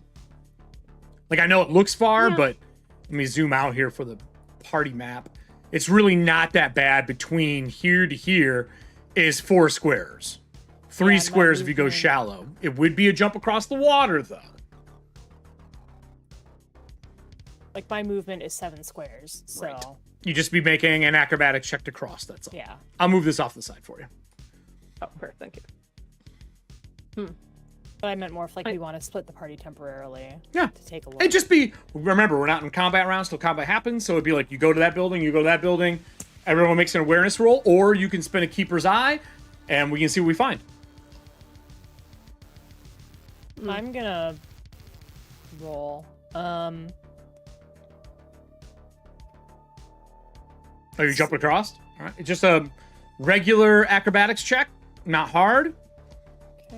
Nothing, no banes to it or anything. We don't really have any bonuses. You could use a patch if you want a bonus to not fall in the water. I got a 7 and my skill is a 14. All right, so you go to the other one that's just the front of the tent is torn open on this one. The rest of the party can move themselves where they want to be when I go back to you all. It is torn open. Inside here, there is a big table with a 2-person saw. There is stacked pre-cut wood in this area. You can see regular tools here for carpentry, and then along with some axes on the wall, and there are 2 dead bodies in here. One is missing the lower half.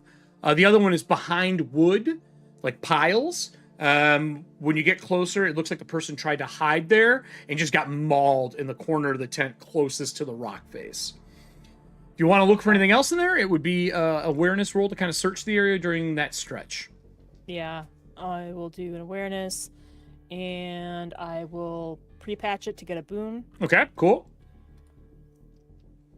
Would you like another card to get you a boon as well for awareness to double down? Might as well. We have plenty of them. All right, we'll get you another awareness.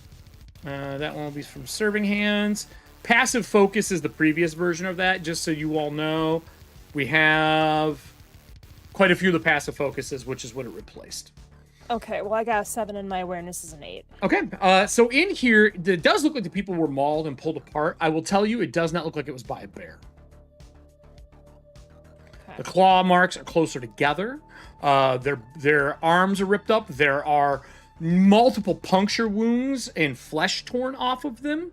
On closer inspection, do you have light while you're in this tent? I picked up because I forgot about my ever-burning crystal or whatever. Yeah. I do have a lantern, though. Okay, so you turn a lantern on. Yeah. You can see there are numerous bite marks on both of the bodies. The one that was torn in half looks like that person just was, like, mauled by numerous small clawed appendages, like almost human size. There are all the organs are kind of strewn out in the room, and then there are defense wounds on the guy who is in the corner. Arms are torn up. On that one, you can see there are black lines from all the wounds, like coursing through the veins, but the body is cold to the touch. Oh, that doesn't make me feel any better. Did they? Well, no. Okay. I'm gonna come back out and then say, So sometime during that time, Yeah, you can just yell to other people, yeah. Yeah, well, I'm just gonna come out and be like, well, both of them are dead. Real quick, like, because I have the gibbering mouth or whip, do like the one not with the dark veins, but the other one, does it look like similar to what my? No. Okay. Does not. Okay. Different wounds. It doesn't look like something you've seen before, that's for sure. Right. Okay. I come out and I say these 2 dead bodies look like they were killed by something possibly different, and one of them looks like they may have been infected with the bleak. I see dark veins running through their skin. With that, the camera kind of cuts back in time to Burke walking into the next one. Burke, it looks like you're going to search the one that's kind of crushed down. Mm-hmm. You have light as well? I will make some light. Okay. My magic. So is it a trick for you? Just to make light, correct? Yeah, magic trick, yeah. So is it fire for you, I'm assuming, to match? It is fire, yep. Okay. Absolutely. So you have this little like candelabra with fire coming out of it. In here, there is a dead body as well. And then there is sound coming from the back of the tent. You didn't hear it at first, and about I don't know, like 8 to 10 minutes into you searching it, you do hear movement at the back of the tent. They're buried under it, kind of being collapsed from the body that fell through the middle, but you could move your way through. I will say if you go back there, you will be at a bane to anything that uses agility or strength, because the tent is collapsed. Okay. Well, if there's movement, maybe there's someone trapped, so I'm going to try to dig them out. All right, so you kind of ruffle through, like, get by all the debris. Inside this tent, it looks like it is primarily sawhorses and stanchions that they would use to, like, line the logs up when they need more of them. They would come here and pull them out, put them on the lift. There's rope in here and general supplies. When you get to the back, underneath the sawhorses and one of the tent poles have come down through the torso of somebody. They are wearing, it looks like leatherworking clothes, overalls. They have thick leather boots on to probably handle the water. And they have the little spikes on them so they can walk on the logs as they're taking them down river. He's bleeding profusely, but not dead. I will call for Georgia. Okay. During that time frame, Georgia, And would then you make your way that way? Can't hear you.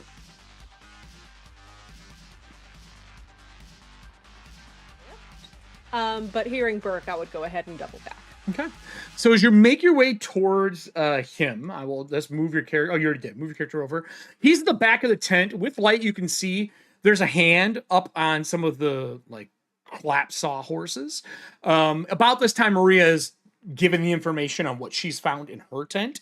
It's probably like, I'm assuming Maria's going to make her way back across the water at this point. So if you're not doing anything yet, then I'll get back to you. I just want to know if you're going to be over here for this scene. Okay. Do something else. So as that happens, Burke, are you going to try to cut this free? Or are you going to wait for Georgia to get in with you?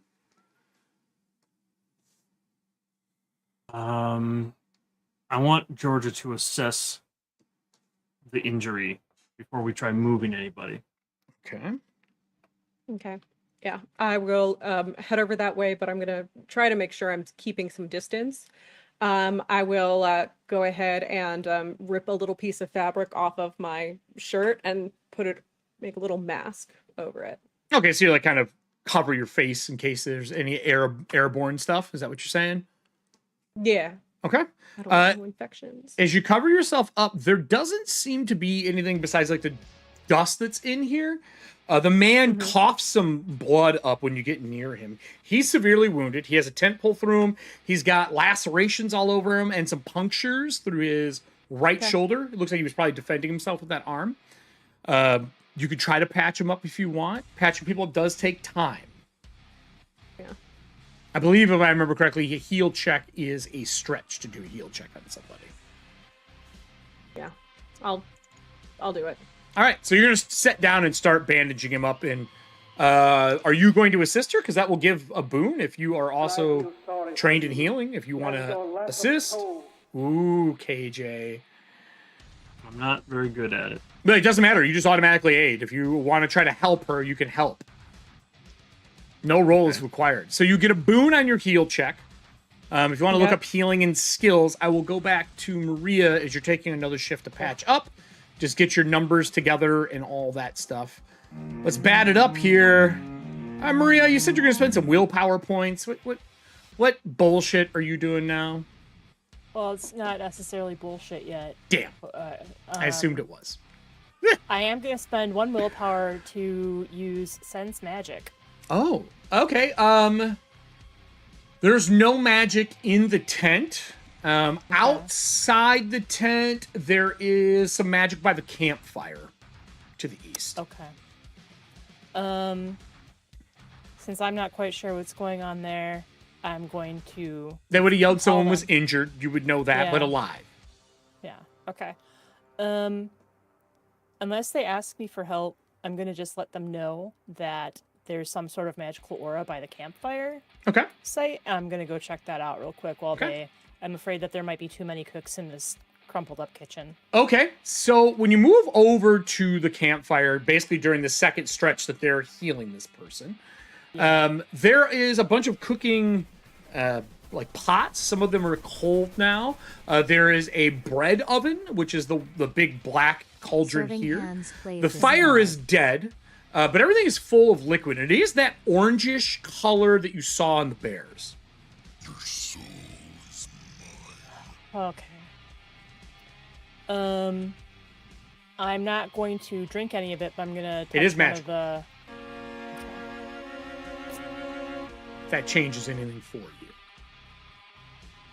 you. Whether the place I'm in or an item I'm holding is affected by magic, and if so, what kind of magic?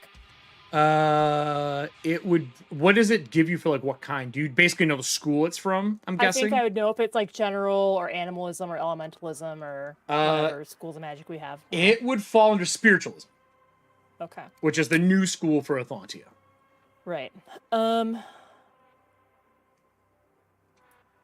Cool. And that could be good or bad. That doesn't mean like it heals. It could be a lot of different things. No, I mean, when I'm saying cool, it's not a good cool. We do have 2 dark secret cards. You're welcome to play one if you want information off it, because I know you don't have spiritualism. Or you can use your lovely heroic ability that you have. I could use my heroic ability. Dang it. Okay. No, that's not what I was saying, dang about. I thought you'd be like, oh, the willpower. No, I'm not. I have a little bit left. It's more whenever alchemy like boots me out and I refresh, it resets my scores back to full. Oh, weird. Yeah, I'll make a note. Just to let you know. Yeah. I'm using the browser, so that might be part of it. Cool. Okay, then I'll switch to using the app later. Yep, I'll just mark that it resets. Cool. Yeah, I think you know what? This seems pretty obvious, but also I just want to use it. I'm gonna use intuition. Okay, intuition is a new heroic ability. It's a new For anyone who heroic doesn't ability. know, this is the same bullshit she was on before, but I think it's worse. When faced with a difficult decision, you can activate this ability to ask a question directly to the GM and receive a helpful answer.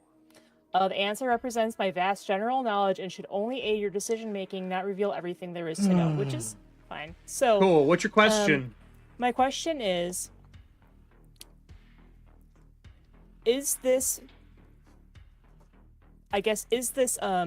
food that's been laid out with the same glow or fluid or whatever as the what the bears were dripping off, and considering what I saw in the kitchen in season 1, is it safe to assume that this may have been used as a vector for infection? Yes, absolutely.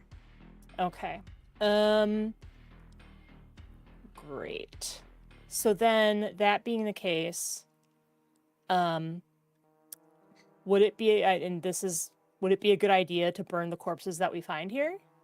Yeah, it would be smart to burn corpses you find if they have signs of that orangeness, but without cutting them open, doing that kind of stuff, it'd be hard to tell. I would say the safest route would be things with bear wounds. Yeah, okay. That... I feel like that was worth the 3 willpower just to have that absolute confirmation. Absolute confirmation? Yeah, absolutely. Yeah. So, as I head back... So you're going to go back to the group? Yeah. All As right. I head back, I will say anything that has a bear wound is suspect. Okay. As the camera follows you back across the water, making And your I way didn't make the over. check. Cool. Didn't slip. Nope. The log's kind of floating by. How did the healing go inside the tent? Allie. So with a boon, and I have bandages. Mm-hmm. That was a 4 and a dragon. Oh, you take the better of the two, so. Yeah, I know. I'm just like, I swear to God, I'm not shitting you. And Now, I then will on the remind you. D6 roll for healing. Don't forget, everybody, you can always push in this game and take a condition. Mm-hmm. Okay. How much is a heal? The D6 for healing, I rolled a D4. Rolling. Audience, give us a D6. Well, I got a 4 out of 6. We'll have them. Or a 4 out of 4, I mean. Would you like to use a medical science card to add another die? You can roll that die. We have a lot of them. I do that, I think while healing, does it look like he has any bear wounds? No. Okay, then yeah, we'll do it. Okay. So we'll take the first one from the audience, and you can roll the other one. They got a 5. Cool. That's good. Oh, hell yeah. Okay. And a 1 for 6 total. Okay. He starts coughing. You do patch him up pretty well. He is fairly wounded. He'll need assistance to walk. You're not going to be able to heal the crippling wound that he has right now, but you can drag him out of the tent at this point. You've lifted the tent pole off with his assistance. You have a pretty good amount of help because of Burke. And as you drag him out and you get him into the light, he immediately puts his hand over his eyes. And it is obvious, Maria, as you're walking over, like when he covers his face, it is reactionary. And it's what you would do, like, if you're looking at the sun, and he is not. And he coughs once. He's like, "Thank you." He says, Did you find the foreman? Did you find the foreman anywhere? And he kind of like sits up. I'm assuming you like put him against a stump or something like that. He was Not with yet. us. Yeah. Where did you last see him? he ushered everybody up into the higher plateaus. They told us to take the lift out of here. He was fighting something with an axe at the, and he points. He's like towards the mill, towards the main office. I think I might be wrong, but I think it was one of his kids. What? Yeah, his whole family works here. He runs the mill. His 2 kids, his wife, some extended family works here as well. Well, extended his family as a dwarf can have. No offense, ma'am. And he coughs when he spits. He spits out like a blood and black ichor. You know he's definitely more than wounded. Can we roll it? Oh, go on. I was saying, what were you attacked by? One of the other workers. He was stabbing me with our log movers. They're like long poles with hooks on them. And he does have like a bunch of holes in him that do look like that could have been it. But he's got claw marks on his forearms too, like raking marks. Like somebody would have had to have like a metal rake, which you have not seen any of. It was dark. The tent collapsed. Someone got thrown down, and then when I was laying here, somebody else fell in the tent. I thought we were still under attack. I've been here for at least a couple days, hiding.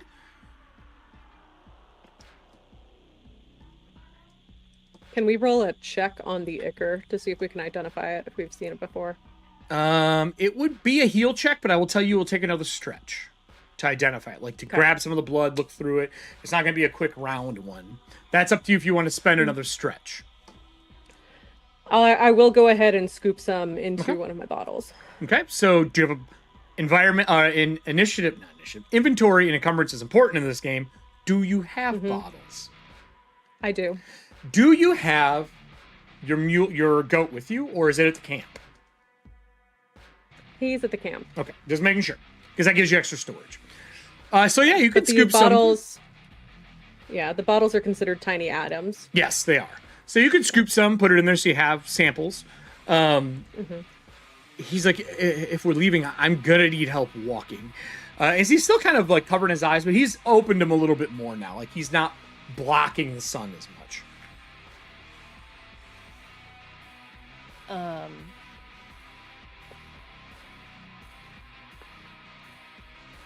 Anybody else? I'm going to ask this survivor, I suppose. How many people were eating at that campsite over there? Do you remember? I know it's been a couple of days. Oh, I mean, most of us eat together. We either eat there or we eat in the, that's kind of like our lunch site. Like while we're working the logs and sending them down the river, making sure they don't, careen, cause problems, back up. We'll usually eat there. And then our main dinners are usually down at the main office. In there's a large dining area and all that. It's also his house. He lives there. The foreman does.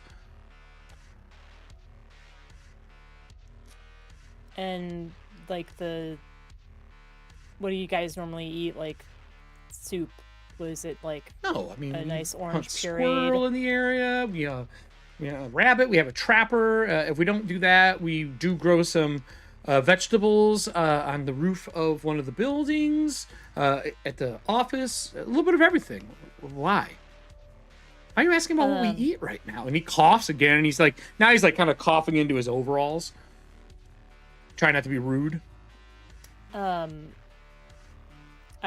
think the food that was consumed may have been tampered with, and that's why I'm asking. I don't even remember who cooked 2 days ago. Bert, can you come help me with some stuff real quick? That is never no wounded person wants to hear. Can you come talk to me away from this person so we can? No, and I'll say like in front of him. I do want to pull Burke away from this gentleman though, but like in front of this guy, I'll say I think I'm gonna need your help because of your abilities, because I think that any body that has been wounded by an obvious, like bear claw or anything like that, needs to be burned. He's got similar marks. Not bear marks. Much smaller. Yeah. Smaller than the bear. Well, for right now, I think my concern is anything that has been attacked by a larger claw wound. I mean, we'll say there is a because big ass bears are bear infected. here to burn. Yeah, like And then let's there's take one care here. of this guy. Yeah, let's take care of the bears, like the bears first, and then Okay. take a look at the bodies. If the two of you want to take another stretch to like one burn one body, one burn the other, and then that would give Georgia time to look over the blood of this guy if you want. And then while we're doing that, then I will tell Burke about the smaller marks on the bodies that I saw in the tent here, in addition to one of them being bleaked, and how we might have to kill this guy before we leave. So I will put the other bear up here since we want to be able to see both. Who's going to what bear during this shift to kind of like set the fire, get up there, all that kind of stuff, make sure it burns? Which one are each of you going to? Just so I know where the party is.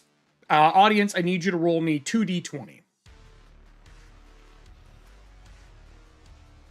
I think I'll go up here because I can elongate my whip again if I need to. Sure. I'm gonna definitely grab wood from here. Yeah, to there's set up- no problem to get there's wood to time, like set yeah. it up, get it burning. Easily done here. And then Georgia, are you gonna look over the blood that you collected? Yep. All yeah, right. I think I'm gonna go ahead and take a little bit of distance, but right there. 8 and a 9, okay? So with that, the guy's coughing as you're looking over the blood. He's there, unless you're gonna go somewhere else to do it. He's like, "Is there something wrong with me? You seem very, very concerned. I've been wounded before. I've almost lost my leg once to being trapped between logs. I should be fine." He's kind of coughing, but he does seem like he's mending a little bit. I think you will be, but just in case there's some underlying issues that may have happened, you've been out for a while. You could have some sort of infection. It'll just help us better care for you. We have in the main office. There's a healer's area, a hospital's area. I know that the foreman has poultice there and stuff like that. I've seen people heal in a matter of hours with it. Maybe Well, that. perfect. I think that does sound good. Give me just 1 second, really quick. Sure. Yeah. Okay. I will. It's a bane to the roll, as a heads up. Okay. I don't really have anything that you can add as a boon short of a patch for yourself, or if the audience wants to give you a Okay. patch, but you're rolling with a bane. Or if you'd like to use a dark secret, I won't make you roll. Let's go ahead and what's the fun of never rolling with a boon, right? Bane, you mean? That one. Yeah, you take the higher of the two. Okay. I mean, you can always spend the card afterwards. Take the highest. I got a 6 and a 9. Is a 9 still under? Nice. Yeah. Okay. That's pretty good. I will send you some Medicine's 13. information. I'm assuming you don't yell this in front of the man, right? Right. Okay. There are rules in the guide for this if you want to see them. Okay. Here you go. I like how let's see how sick this guy is. What happens? Someone plays a monster part card. Yeah, they probably are going to carve him. Like Kidding. a Thanksgiving dinner. Yep, there you go. You know that they're doing okay. I obviously had the audience roll earlier. So with that, everything gets lit on fire. Now you have fire in there. As these go up, it smells. It is like that sickly rubber burning, like vulcanized rubber on fire. And as that happens, I am going to move the fog back one more as the day is kind of progressing on, as it kind of washes back into the deepest parts. So let me switch our map again here. And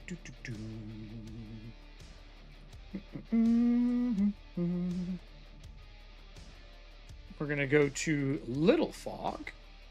Now you can see further into the next area, what's there. There's numerous other tents down there. Between you're basically at an hour worth of time here, roughly, as you've been kind of looking over things, searching stuff. There are other tents down at that other bridge. Now the fog is gone. You can see a man washing.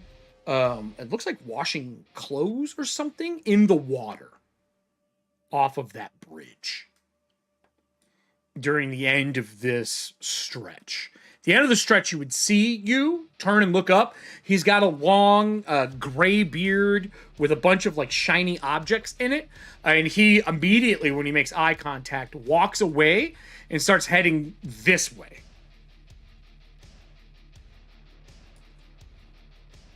Starts heading towards, I couldn't see the ping. That way, yep, that way. You got it. Towards the lift. Oh, that's not comforting.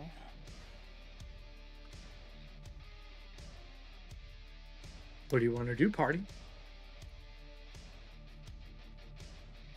I mean, we need to find the foreman anyway, and if that is the foreman, we'll hopefully meet him there, and if that's not, maybe they've got some answers. Was it a dwarf? Yeah, it was definitely a dwarf. I mean, or a kid, a very burly kid. A very burly kid with a gray beard and Yep. shiny. Gray, and like some hints of black with like a lot of shiny gems or objects in it. Bushes in gray. I feel like Georgia might be better off at talking to him if we can catch up to him, but I would like to possibly take a detour just to double check this camp as well. Okay. If that's okay with the group. Another stretch to kind of get there, get down off the lift, make your way there. Yeah. So I'll say 2 stretches for everyone to kind of go there. What do you want to do with the survivor that you have? There's 2 bonfires of burning bears. Or sort of bears. What do you want to do with the man? Are you going to leave him at the tent up here out of the fog? Is someone staying with him? Or are you bringing him with? I think I'd want to have a little conversation with him, a little doctor. Oh, okay. time. So you can have a little time, doctor-patient confidentiality. Yeah. Okay, so here, hold on. Let me get us ready here.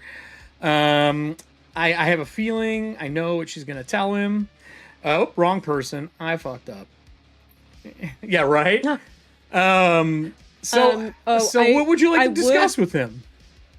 So I would want to make sure that Burke and or Maria are close by, but out of like a fair distance away. Like, so they're like getting ready, packing sense. up to go to the next camp. Yeah. And you're gonna have a moment with them. Yeah. Yeah, whatever. Yeah, as you're getting ready. I'm assuming that means you're gonna burn all the bodies you found on the other side as well. So that's all kind of getting taken care of. He's sitting there. His coughings went down. He's pulled out a small pocket knife that he has, and he's like carving a piece of wood right now. Looks like he's trying to keep his mind off of being ill. Okay. I'm gonna go ahead and pull out a flask.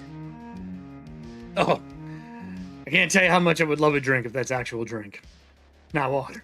It is.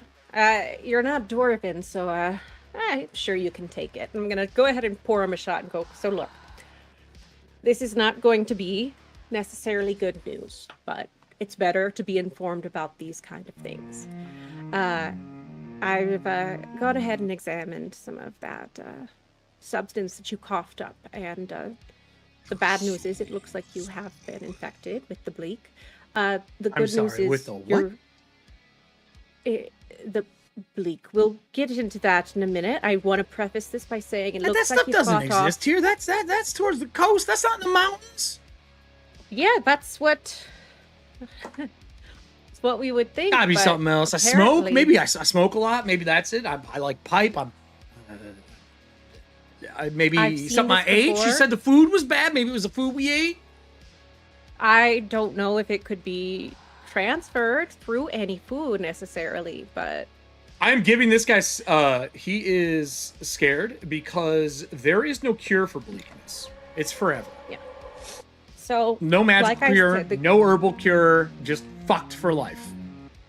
the good news is it seems like you're through the worst of this flare-up, but there could be more in the future, which is why I want to make sure you are mentally prepared look, I'm gonna be honest with you. I don't think that I don't feel that. As he coughs again, he coughs more of the blood and blackout, and he like stares at it.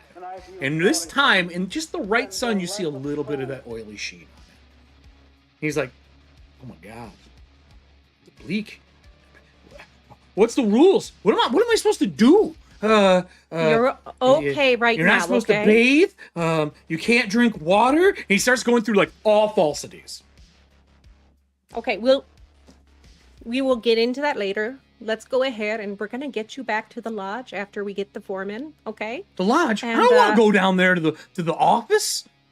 No, not down there. But you- we can take you back up to our outpost, and I can give you some books to read about it. I'm going to Just ask you trust a me. very serious question, Allie. There's no cure. Now, tides are not common out here. I'm not saying they don't exist. It's just Right. fucking rare. Are you really going to bring this person back? I'm gonna get him I'm going to do my best to get him the knowledge that he needs to be able to live with this control. I will tell you that he is currently scared and panicking.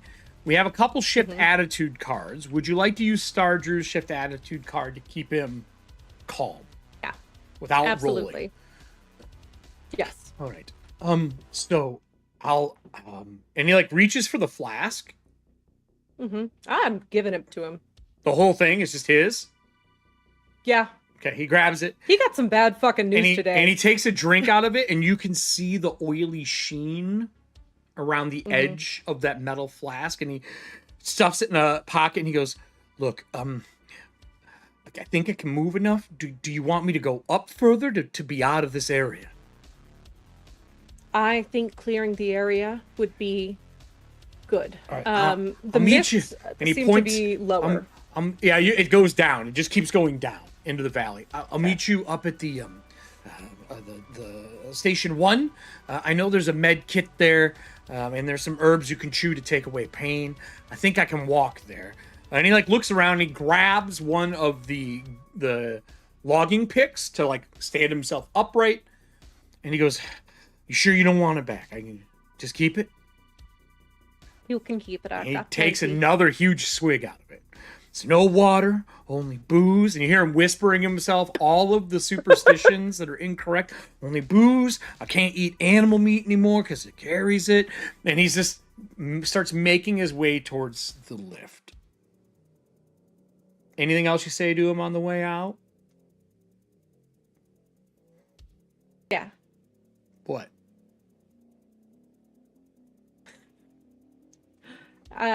If you can find any animal milk, that tends to help ward off the bleak a little. Are you making a superstition right now? It already exists. Does it? Are you doubling down? Yeah. Okay, animal milk is now official. That will give you a boon that you can spend whenever you want. Animal milk wards off wards off the bleak. So not true. Not true. No one heard you. Hold on. God damn it, Todd. Technically what? Technically not a ward. Fuck. God damn it. With that, Trash I'm gonna Makes move another us. appearance. I'm gonna move us to two shifts. One to get there, not shifts. Two stretches. One to get there. One to search the next camp. If you want to move yourself all over to the other camp, including Georgia, I think the goal was to go to this one here. I'll kind of move it up. Yeah, that was. Okay, fair. I'll turn the map back on for the audience here. As you make your way over, you don't see the gentleman. Even if you yelled out to him, he just walked. He did not look back. And you can see the mist is already starting to fall down into the last crevice of this valley. You're guessing probably another 10 to 20 minutes. This fog should clear. That'll put us at about 1:30 in the afternoon as you start looking through this camp. There are 3 tents here. If everyone wants to split up again to search the area, I don't see Burke over here unless I'm missing him underneath somebody. Oh no, I'm up. If you want to 3 people search this one again, if everybody would like to give me a awareness to kind of search the area, and then I think we have... Let me see if we have any awarenesses here. Do we have any... We have some passive focuses. I can give you all one boon. I would like the audience to roll me 3d20. And I'm going to use Nessie, Stardrew, and Serving Hands.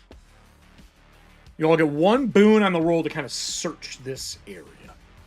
Okay.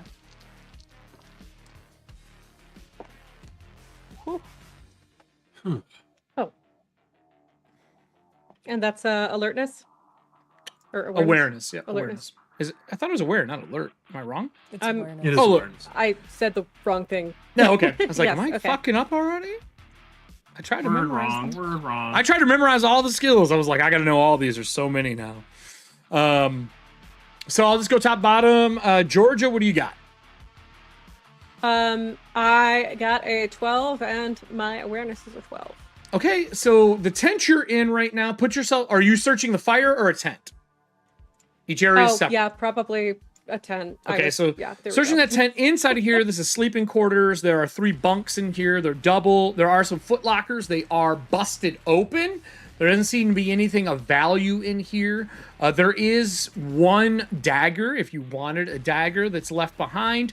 And there are small pouches of money hanging from the bedpost. There's like a little nail at each person's where they would keep their pay. And you can see when they get paid out, the guy must just deliver the money here for them. Between all the bedposts, because I have access to this and I haven't used it yet, I think I have rolling for treasure. Treasure. There is also a master... Oh, no, D6. Sorry, roll me a D6. I'll let you roll this. Got a 2. A 2. There is a master-crafted dagger, not a regular dagger. And you find a total of 30 squalls between all of the bedposts. Up to you if you're taking money from this place to bring back, because you do know everybody is currently at the outpost. So just mark yeah, no, I would... 30 Yeah, squalls. 2 is a short sword. Is it? Oh, you're Yeah. right. Sorry. It's a short sword, not a mastercraft dagger. Sorry, a short sword. I apologize. So there is another... You find one underneath the really sheets. long dagger. Really long dagger. Short swords do damage in this game. With that, I'll go to the next one. Burke, what did you get on your check to search this place? A 4, so that's succeed. 4, okay. So our first one was a 17, it looks like. That was for her tent. That was their roll. The next one was a 6 for that roll. So Stardew rolled a 6. In this room, what did you say you got for your total? 4. Oh, that's better. Tucked away in this one, this is all the cooking supplies and food for these like 2 plateaus. There's a bunch of shelves. You do find a small True Faith, which is very rare out here. 6-pack for water with 4 waters in them. True Faith are known for making magical substances. So if you have Detect Magic, you can throw that up to learn more. That's up to you. It has the one hand on it with a hand of water on it, and it's got like a blue paint spot in the middle to represent the hand of water. And they're all sealed like milk jugs, like the old flip top milk jugs. Cool. I can't detect magic, but I know someone who does. Okay. I'll bring that to Maria when I'm done searching. And they were stashed away in a box with stuff sitting on top of it. Obviously, they don't want like the general public, people just walking in and grabbing them when they're thirsty. Maybe they're of value. They were tucked away pretty well. And then Maria, what did you get? I got a 4. A 4. There's nothing hidden in here. But laying out in here, this is just an area to be out of weather. There's a table, a bunch of chairs around it. This place has been thrashed. The other 2 were not thrashed. Just these. And in it, there are like silverware, cups, steins, things like that. And there is one dead body that is impaled to the table with one of the logging picks through the back of its head.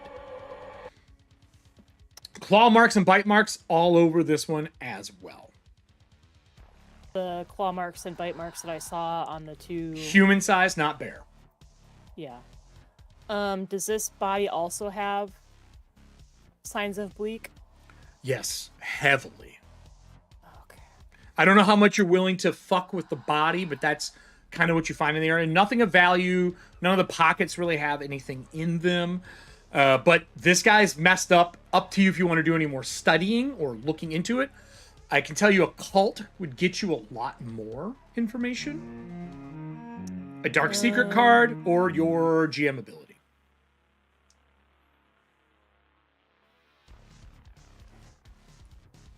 You can always do your secret card or your thing if you fail. Do a dark secret afterwards. That's up to you. We do have some Keeper's Eyes left if you need willpower.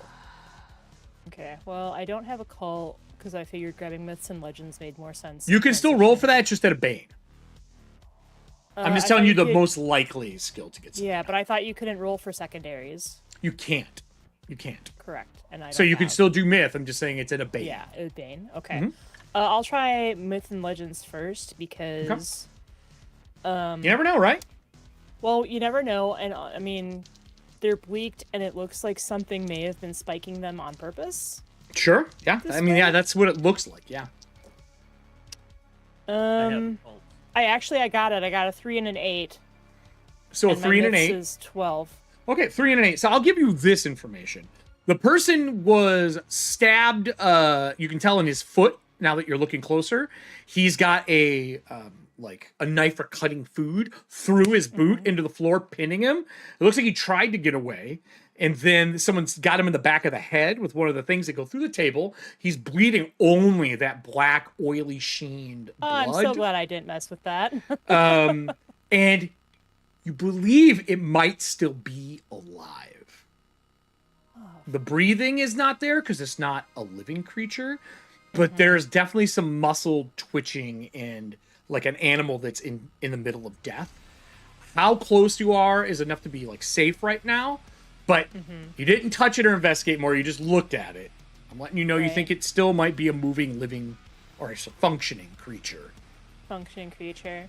If you want to get in closer to get a better look, you can, but they look human, just beaten and wounded and clawed and bit and staked through the head now, face down on the table.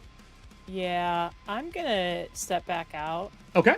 And say, we have another infected individual, infected with the bleak, and it looks like someone purposely tried to pin them down, keep them from leaving. The body's still moving. How do we feel about mercy kills? Because right now, I'm ready to kill this thing, if possible. If you don't think there's any coming back, I... Georgia, it's bleeding nothing but that oily sheen. There's a pool of it underneath the body. And it's for those who don't know, the blood becomes viscous a lot of times, and it's stringy, like hot glue almost. Like it's got viscosity like to tar. it. Yeah, like hot tar. Yeah, I'm team mercy kill. Okay. Is the bleak flammable? Not that you know. There may be some that are, like if they have a weakness to fire, maybe. That case they probably would. But traditionally, just as it is, no. No more than blood would be. He's gonna die. I mean, look, you're probably right. Probably right. Do we have any lantern oil, something around here? I would say in the supply one that you were in, there would be lamp oil in there. You could probably scrounge some up, take a couple of minutes and look around. And we could douse it with that and start them up. Okay. Take a couple minutes, stretch, grab some oil, pour it on him. Are you going to drag the table with him out, or are you going to light the whole tent on fire? Because otherwise you're burning the tent. Can we take the tent down?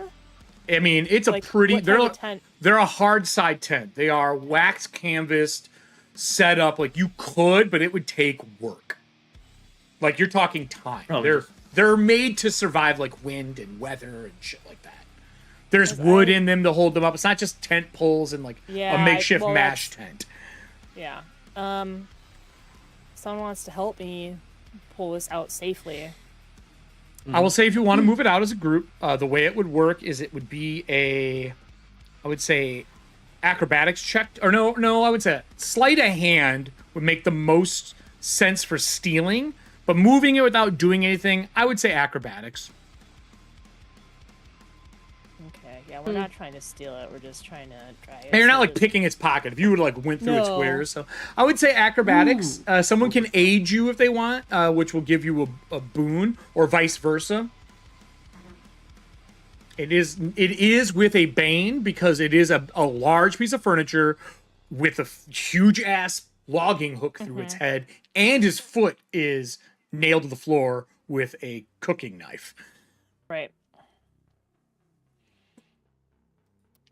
Well, I'll roll the the acrobatics, and I just got it.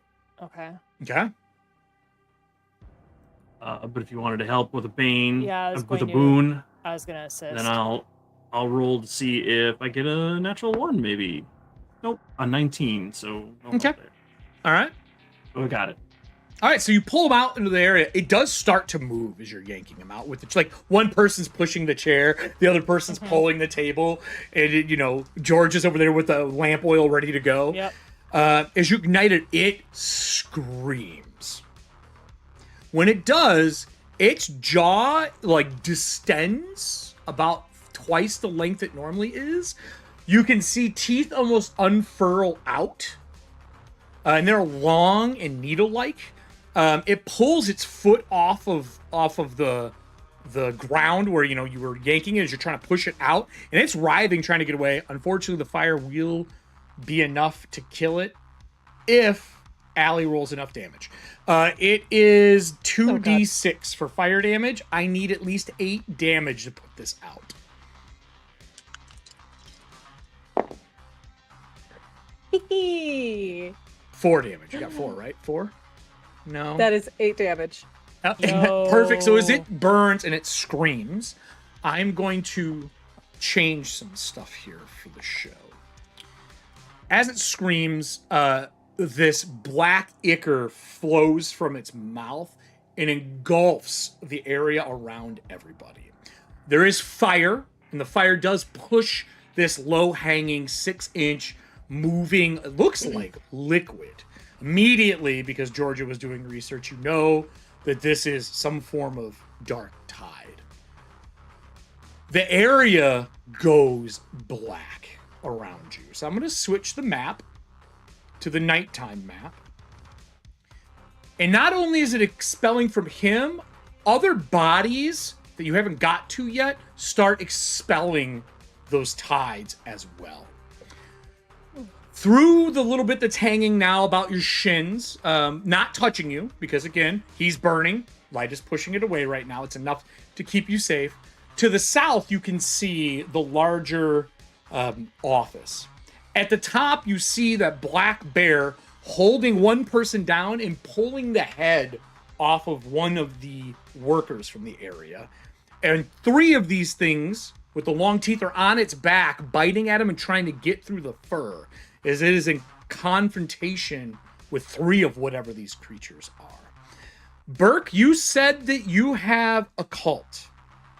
You're up close and personal with one burning. I am happy to give you an occult roll if you would like. All right. I'll take it. That's a fail. It's a 14, and I needed a 12 or lower. That's pretty bad. Would you like to use a keeper's eye to get a dark secret on these creatures, but it will move the tracker one? Eric, Sure. can I assist? Too late. Too late. Oh. Only can assist if it makes sense in the moment. You can make your own roll afterwards if you would like. And you only can attempt to roll once. There is another option though, Todd. You could push for a condition.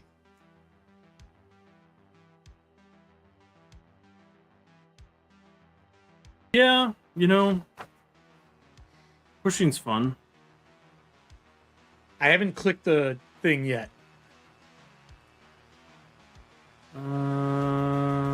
let's see something.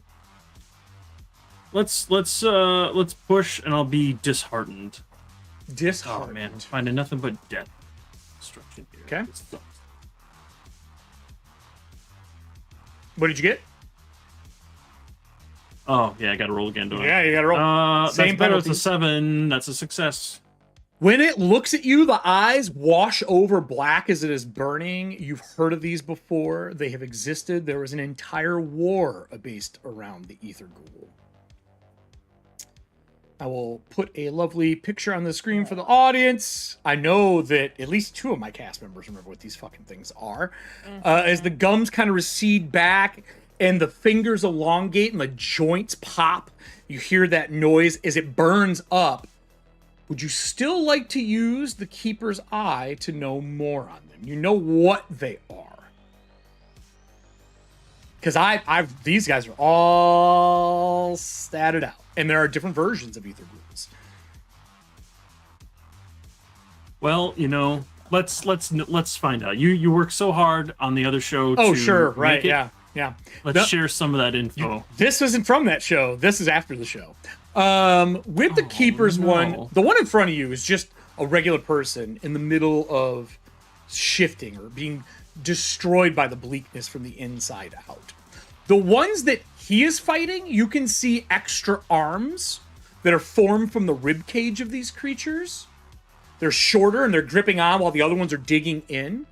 And then you can see in the distance, down further into the valley where the water kind of suddenly ends, there is a weird, it looks like someone's cut space open, and you see tides flowing into the river. There is a set of yellow eyes looking out, the sound of a cackle. I need everyone to give me a will save who's in the valley. And I'm going to cut our show there for the night. Just write it down. Don't tell anybody. With that, I also made the Ether Witch. You can't have Ether Ghouls without an Ether Witch.